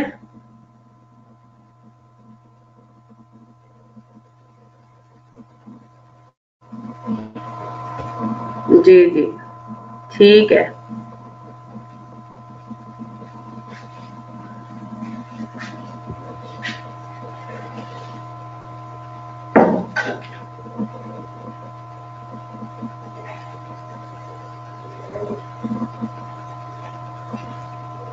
अच्छा जनाब, चैट में मैसेज जेबा ने अपने नियत बता दी है, क्लास अटेंड करने का लगता है इनका मूड है नहीं। मैम कह रही है कि नहीं कराना कुछ नहीं। ये मैसेज पर्सनल चैट इन्होंने ग्रुप में भेज दी है। अच्छा जी, आवाज ही है, बाकी आवाज। यस मैम, अब पहुंची है ना? किसको बता रही है, किसके साथ प्लानिंग हो रही है, ये तो बताएं अब। प्लानिंग किसके साथ चल रही है? Let's not take the next the extra class. मेरे को नई चीज तो करानी नहीं है मैम ने। एक काम करती हूँ, मैं करा देती हूँ नई चीज। इसी चार लेक्चर को ना कंटिन्यू कर लेंगे, मिड टर्म भी डिस्कस कर लेंगे और लेक्चर भी कंटिन्यू करेंगे। आप बताएं। अच्छा, ये जो सारे नो कह रहे हैं ना, ये गायब होंगे। डायरेक्ट 10,000 यूनिट्स का इनपुट हुआ है 3 million रुपीज। डायरेक्ट ले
हाँ जी, अस्सलाम वालेकुम, आवाज आ रही है?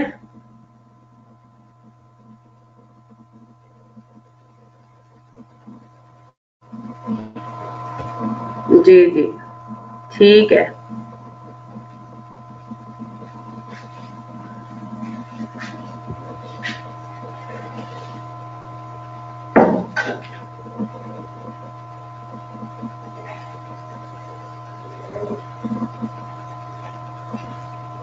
अच्छा जनाब, चैट में मैसेज ज़ेबा ने अपने नियत बता दी है क्लास अटेंड करने का। लगता है इनका मूड है नहीं। मैम कह रही है कि नहीं कराना कुछ नहीं। ये मैसेज पर्सनल चैट इन्होंने ग्रुप में भेज दी है। अच्छा जी, आवाज की बात हो रही है, अब आ गई आवाज। यस मैम, अब पहुंची है ना ज़ेबा? किसको बता रही है, किसके साथ प्लानिंग हो रही है, ये तो बताएं अब। प्लानिंग किसके साथ चल रही है? Let's not take the extra class. मेरे को नई चीज तो करानी नहीं है मैम ने। एक काम करती हूँ, मैं करा देती हूँ कोई नई चीज। इसी लेक्चर को ना कंटिन्यू कर लेंगे, मिड टर्म भी डिस्कस कर लेंगे और लेक्चर भी कंटिन्यू करेंगे। आप बताएं। अच्छा, ये जो सारे नो कह रहे हैं ना, ये गायब होंगे सारे एक्स्ट्रा क्लास में से, है ना?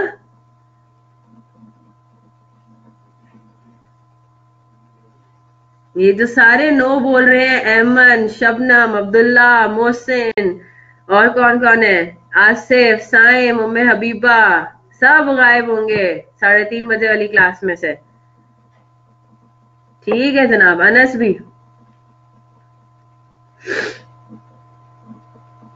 मैं मेरे ख्याल से इनको रिक्वेस्ट करूं, गो टू मीटिंग वालों को, कि जो प्राइवेट चैट वाला ऑप्शन है ना, ये बीच बीच में कभी कभार पब्लिक भी कर दिया करें। हाँ, अब जेबा ने असली बात कर दी ना। ऑडिट का काम करने वाला है बहुत ज्यादा। शादी में जाना है? अच्छा जी। नहीं, अभी असल में मिड टर्म नहीं डिस्कस हो सकेगा ना। चले ठीक है, सही है। आप बाद में रिकॉर्डिंग देख लीजिएगा। व्हाट्सएप यूज करना स्टार्ट कर देंगे, हाँ ये भी है। चलें ठीक है। ठीक है जनाब, यानी कि आपको वीकेंड पे कॉस्ट का तो ऐसा कोई होमवर्क नहीं मिलेगा, क्योंकि अभी हमने इतना कोई टेक्निकल चीज की भी नहीं है। इंशाल्लाह मंडे से आप एक्सपेक्ट करना शुरू कर देंगे प्रोसेस कॉस्टिंग के, आपको ढेर सारे होम असाइनमेंट्स मिलेंगे। अच्छा जी, ठीक है जनाब। ठीक है जी, तो एग्जाम्पल 6 पर आते हैं। एग्जाम्पल 6 में अब क्या, जरा कैलकुलेट करके बताइए, what is the figure for applied FOH?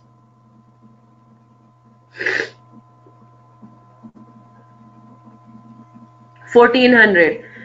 और यहाँ पे क्या दिया हुआ है? 1.2 मिलियन। ये 1.2 मिलियन आपका एक्चुअल एफओएच है, अप्लाइड इज 1.4 मिलियन। तो सवाल यही उठता है ना, क्या लेंगे?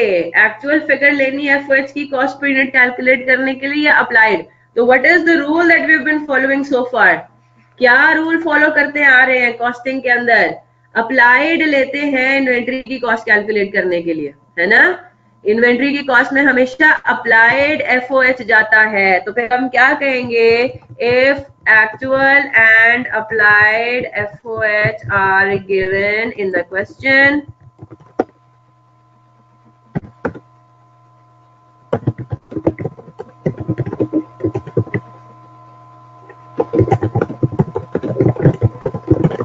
ठीक है, for all calculations per unit inventory की कॉस्ट की कैलकुलेशंस के लिए हमें क्या करना है? अप्लाइड एफओएच को इस्तेमाल करना है। और अगर जाहिर सी बात है कुछ नहीं, दो डिफरेंट नहीं गिवन, तो जो भी सवाल में गिवन है, जिस तरह सो फार हमने जितनी भी एग्जांपल्स किए हैं, उसमें क्या था? उसमें एक ही फिगर एफओएच की गिवन होती थी, तो वो हम ले लेते थे कि ठीक है एक्चुअल है, एक्चुअल को अज्यूम कर लेते थे कि वो अप्लाइड की इक्वल ही होगा। ठीक है, जब आपके पास कोई और ऑप्शन है ही नहीं, तो फिर हम क्या करें? ठीक है जनाब, एग्जाम्पल से जल्दी से सॉल्व करते हैं, फिर आते हैं अपनी प्रोसेस कॉस्ट अकाउंट बनाने में। जर्नल एंट्रीज हमें देखनी है। ठीक है, एग्जाम्पल 6 को सॉल्व करते हैं। बाकी बहुत स्ट्रेट फॉरवर्ड है। सबसे पहला काम आपको करना ही यही है कि you have to calculate cost पर यूनिट। ठीक है, कॉस्ट पर यूनिट आपके पास किस तरह से कैलकुलेट होगा? कॉस्ट पर unit is equal to direct material 3 million, actual लेंगे ये तो हमेशा, प्लस डायरेक्ट लेबर, ये भी हमेशा एक्चुअल लेंगे 1750000, प्लस और हमने एफओएच क्या लेना है? 1.2 मिलियन नहीं लेना, बल्कि हमें क्या लेना है? अप्लाइड लेना है 80% ऑफ 1750। 80% ऑफ 1750000, ठीक है। क्या कोई स्क्रैप वैल्यू है? इधर सवाल में कोई स्क्रैप वैल्यू नहीं है, वरना हम क्या यहाँ पे माइनस करते, नॉर्मल लॉस का स्क्रैप वैल्यू माइनस करते, ठीक है। This whole expression divided by क्या सिनेरियो यहाँ पे 9200 है ना, units completed and transferred out. यहाँ पे अब नॉर्मल वो भी आ रहा है ना, अब नॉर्मल लॉस भी आ रहा है, ठीक है। तो क्या करेंगे, 9200 प्लस अब नॉर्मल लॉस के कितने वो है यहाँ पे, अब नॉर्मल लॉस का सिनेरियो बाय द वे यहाँ पे पहले हम जरा सॉल्व करते हैं, एक दो लाइनें छोड़ते हैं जरा, ठीक है। नॉर्मल लॉस तो आपका बनता है कितना, 10% और 5%, 6% ऑफ 10,000, ठीक है। 6%, ये जरा ये सॉल्व करने से रह गए थे हम लोग, यानी कि 600 यूनिट्स आपके बनते हैं नॉर्मल लॉस, ठीक है। एक्चुअल लॉस कितना है, एक्चुअल लॉस है आपके पास 10,000 यूनिट से आपने काम शुरू किया था और ट्रांसफर आपने किया, कोई वर्क इन प्रोसेस नहीं है, 9200 यूनिट्स ट्रांसफर किए, यानी कि 800 यूनिट्स आपका एक्चुअल लॉस है, राइट। तो इसका मतलब ये हुआ कि एबनॉर्मल लॉस नहीं जनाब, अभी यहाँ पे कोई अंडर या ओवर एब्जॉर्ब की रेक्टिफिकेशन हम नहीं कर रहे। एक्चुअल लॉस इसलिए कैलकुलेट करते हैं ताकि हमें पता लग जाए अब नॉर्मल गेन है, अब नॉर्मल लॉस है, क्या है मेरी बात। नॉर्मल लॉस 600 है, एक्चुअल लॉस कैलकुलेट करेंगे तो पता चलेगा ना कि एक्चुअल लॉस नॉर्मल लॉस से ज्यादा है या कम है या इक्वल है। अगर तो ज्यादा होगा तो जो एक्स्ट्रा अमाउंट है वो एबनॉर्मल कहलाएगी, जो कम होगा, जो कम अमाउंट होगी वो एबनॉर्मल गेन कहलाएगी, और अगर सेम है तो इसका मतलब है सिर्फ नॉर्मल लॉस, ये कोई एबनॉर्मल गेन या एबनॉर्मल लॉस नहीं है। क्लियर हो गई बात। तो एबनॉर्मल लॉस यूनिट्स कितने हैं आपके पास, 200। तो क्या करेंगे, ट्रांसफर आउट यूनिट्स हैं 9200, उसमें हमने प्लस कर देने हैं एबनॉर्मल लॉस के यूनिट्स को, यानी कि 200 को, ठीक है जनाब। क्या आंसर आ रहा है आपका, ये बस हमारा इस सवाल के अंदर पॉइंट था कि आपने एफओएच अप्लाइड लेनी होती है।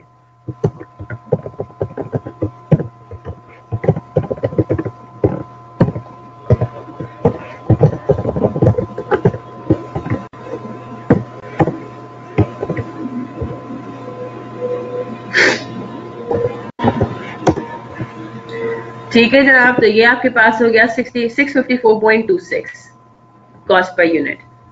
बाकी सिंपल है ना। Total cost of completed and transferred units, कोई मसला ही नहीं है उसमें। Total cost of completed and transferred out units, कितने आपने यूनिट्स ट्रांसफर आउट किए हैं, वो आपने किए 9200, ठीक है। 9200 यूनिट्स आपने ट्रांसफर आउट किए हैं, मल्टीप्लाइड बाय आपके पास कॉस्ट पर यूनिट कितनी आ रही है, 654.26।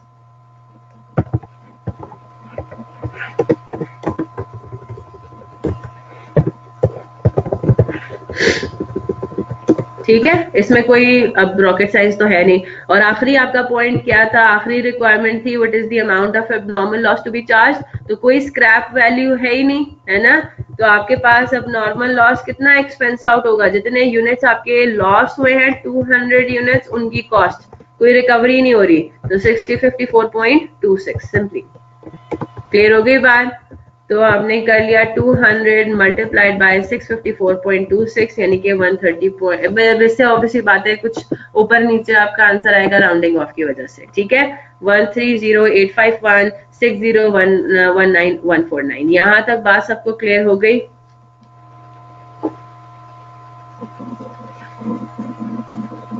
चले, अब ये चीज तो हमने पढ़ लिया, याद रखिएगा वर्क इन प्रोसेस वाला सिनेरियो भी हमने करना है, ठीक है।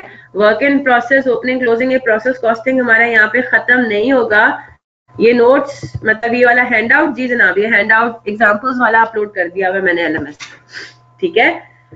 तो अभी भी हमारा बहुत कुछ बाकी है, लेकिन जाहिर सी बात है हम इस हद तक सारी चीजें पढ़ चुके हैं कि हम अपने देख सके, इस चीज को देखना शुरू कर दें कि हमारे पास प्रोसेस अकाउंट कैसे बनता है, ठीक है। कॉस्ट लेजर में जो हमारा प्रोसेस अकाउंट होता है वो क्या होता है।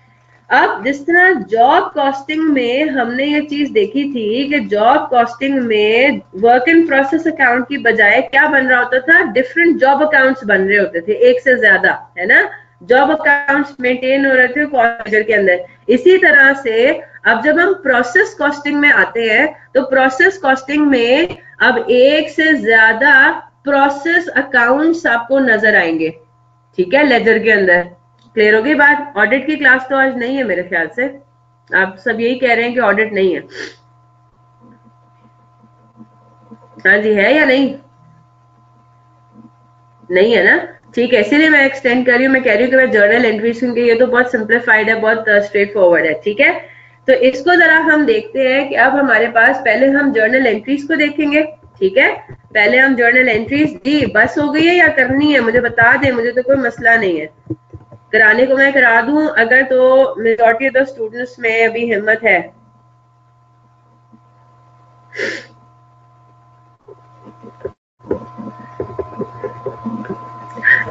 बस है, हाँ मुझे भी यही लग रहा है कि बस कर देते हैं। जर्नल एंट्रीज वैसे भी मैंने बाद में ही करानी थी। अच्छा एक काम करें, एक काम कर लें, कॉपी कर लें, ठीक है, कॉपी कर लें। मंडे को फिर हम जर्नल एंट्री से स्टार्ट करेंगे, एटलीस्ट उसमें फिर कॉपी करने का टाइम हमें जो है ना वेस्ट नहीं होगा, ठीक है। समझ हम बाद में लेंगे, ठीक है जनाब। जरा जल्दी से, बिल्कुल इसी यही बात है मुनीबा, मैं भी इसीलिए कह रही हूँ कि आप एटलीस्ट कॉपी अभी कर लें, समझ हम बाद में लेंगे, ठीक है। समझ हम मंडे को लेंगे जो हमारा ओरिजिनल प्लान था। जर्नल एंट्रीज पर आते हैं। थोड़ा बहुत मैं आपको भी इन्वॉल्व रखूंगी इसमें, आपसे भी पूछूंगी कि मुझे बताइए कि क्या जर्नल एंट्री आपके हिसाब से पास होगी, ठीक है। अच्छा जी,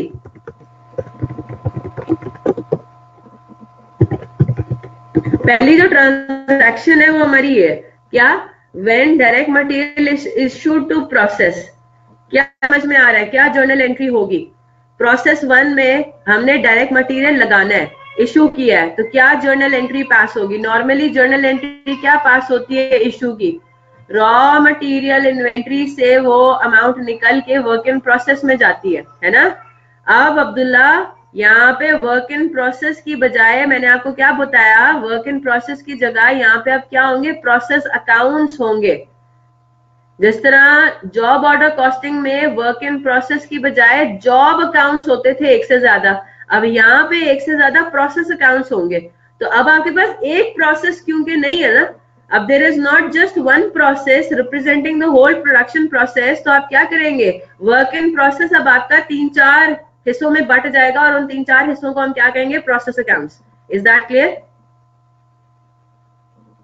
अभी हम कॉस्ट लेजर की बात कर रहे हैं मोहसिन, सिर्फ कॉस्ट लेजर में, ठीक है, कॉस्ट लेजर की बात हो रही है।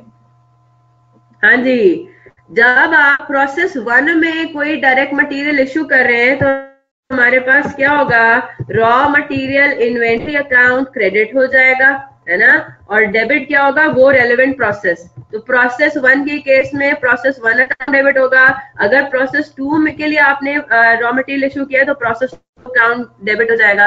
प्रोसेस 3 के लिए रॉ मटेरियल इश्यू अगर हो रहा है तो प्रोसेस 3 में वो चला जाएगा। इस तरह भी तो हो सकता है ना कि हर प्रोसेस में थोड़ा थोड़ा मटेरियल लग रहा हो, है ना, तो जोन से प्रोसेस में मटेरियल लग रहा है वो वाला पर्टिकुलर प्रोसेस अकाउंट आपका डेबिट होता रहेगा,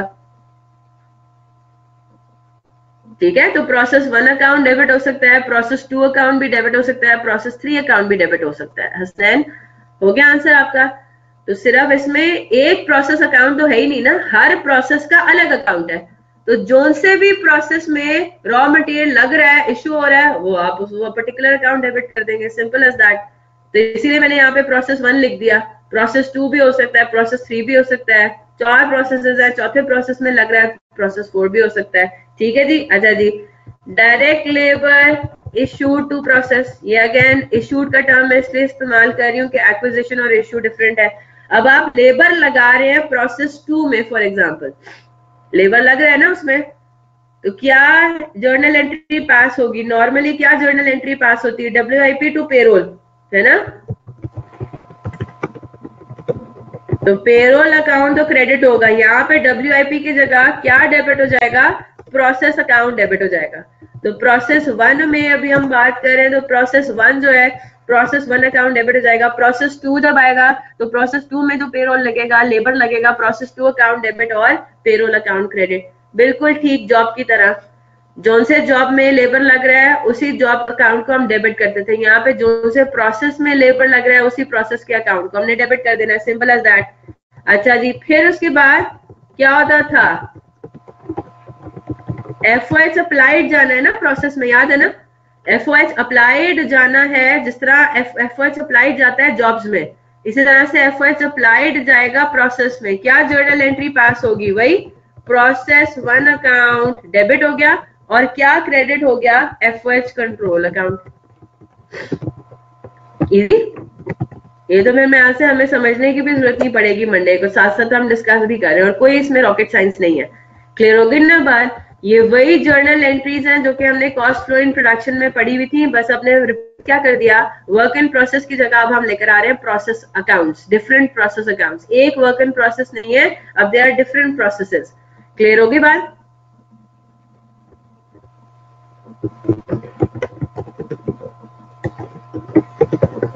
अच्छा जी, एक्चुअल एफओएच की क्या जर्नल एंट्री पास होगी, एक्चुअल एफओएच में क्या जर्नल एंट्री होती है, एफओएच कंट्रोल अकाउंट डेबिट और कैश या पेबल क्रेडिट, है ना, उसमें तो प्रोसेस का कोई ताल्लुक नहीं है। Is that clear. हाँ जी, आवाज आ रही है सबको, मुझे आप लोगों के चैट्स नहीं रिसीव हो रहे।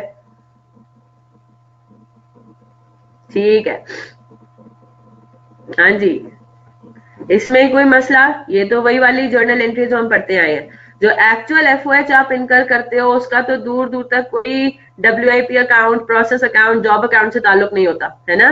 वो तो एफओएच कंट्रोल अकाउंट में डेबिट साइड पे जाता है और कैश या पेबल क्रेडिट साइड पे क्रेडिट होगा, और उसका जो इम्पैक्ट पढ़ना है वो तो अप्लाइड पढ़ना है प्रोसेस में, ठीक है। वो प्रोसेस अकाउंट में उसका अप्लाइड पोर्शन चला जाएगा। ठीक है जनाब, आगे चले। फिर उसके बाद जब आपके यूनिट्स हो गए complete,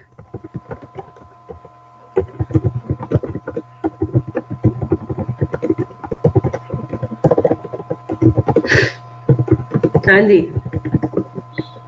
units completed and transfer to the next process.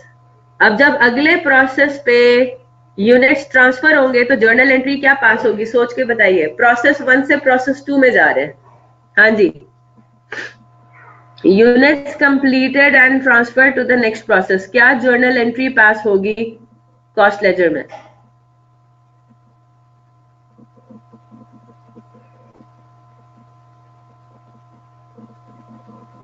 Very good. Process 1 से प्रोसेस 1 अकाउंट आपका क्रेडिट हो जाएगा कंप्लीटेड यूनिट्स की कॉस्ट से, है ना, और प्रोसेस 2 अकाउंट आपका डेबिट हो जाएगा उसी अमाउंट से। क्लियर होगी बात। तो units completed and transfer to the next process, ये भी हमने जर्नल एंट्री देख ली। ठीक है जी, अब आते हैं किसके ऊपर, बाकी आइटम्स के ऊपर। नॉर्मल लॉस हो गए, अब नॉर्मल लॉस हो गए, अब नॉर्मल गेन हो गए। ठीक है, अच्छा जी, क्या करेंगे,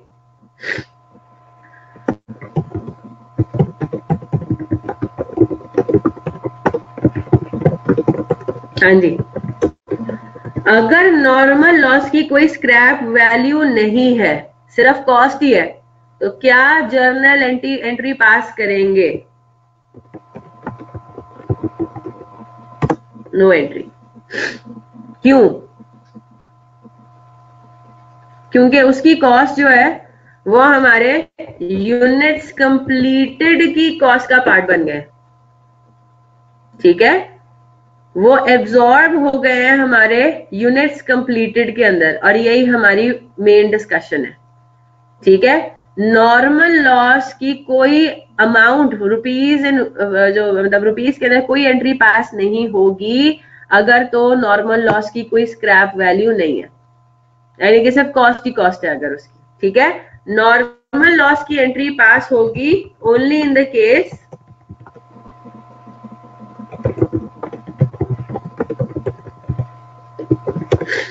उसकी स्क्रैप वैल्यू होती है। तो ठीक है, तो नॉर्मल लॉस की अगर स्क्रैप वैल्यू होती है तो हम जर्नल एंट्री क्या पास करेंगे, जर्नल एंट्री हमारी कुछ यूं पास होगी,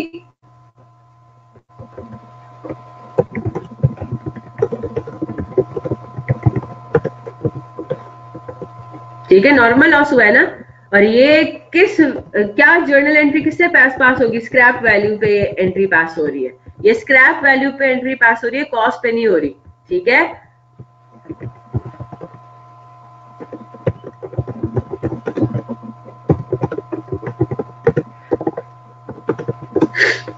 ये थोड़ा सा लंबे तरीके से हम इसको रूट करें, डायरेक्टली भी हो सकता है, ये भी एक तरीका है। आपके पास नॉर्मल लॉस हुई, बहुत अजीब सी बात है, I can understand and I even admit that, ये बात हो सकता है हर किसी को समझ में भी ना आ रही हो। जब आपका नॉर्मल लॉस हुआ, उसकी कॉस्ट थी 10,000 रुपए, उसकी स्क्रैप वैल्यू थी 500 रुपए। 10,000 रुपए से आपने कोई जर्नल एंट्री पास नहीं करनी। आपने ये जो जर्नल एंट्री पास करनी है ना, प्रोसेस 1 अकाउंट से जो आपके पास यूनिट्स निकल रहे हैं, जाया हो रहे हैं, डिफेक्ट हो रहे हैं, ये जर्नल एंट्री पास होनी है 500 रुपीज से, इसकी स्क्रैप वैल्यू से। ठीक है,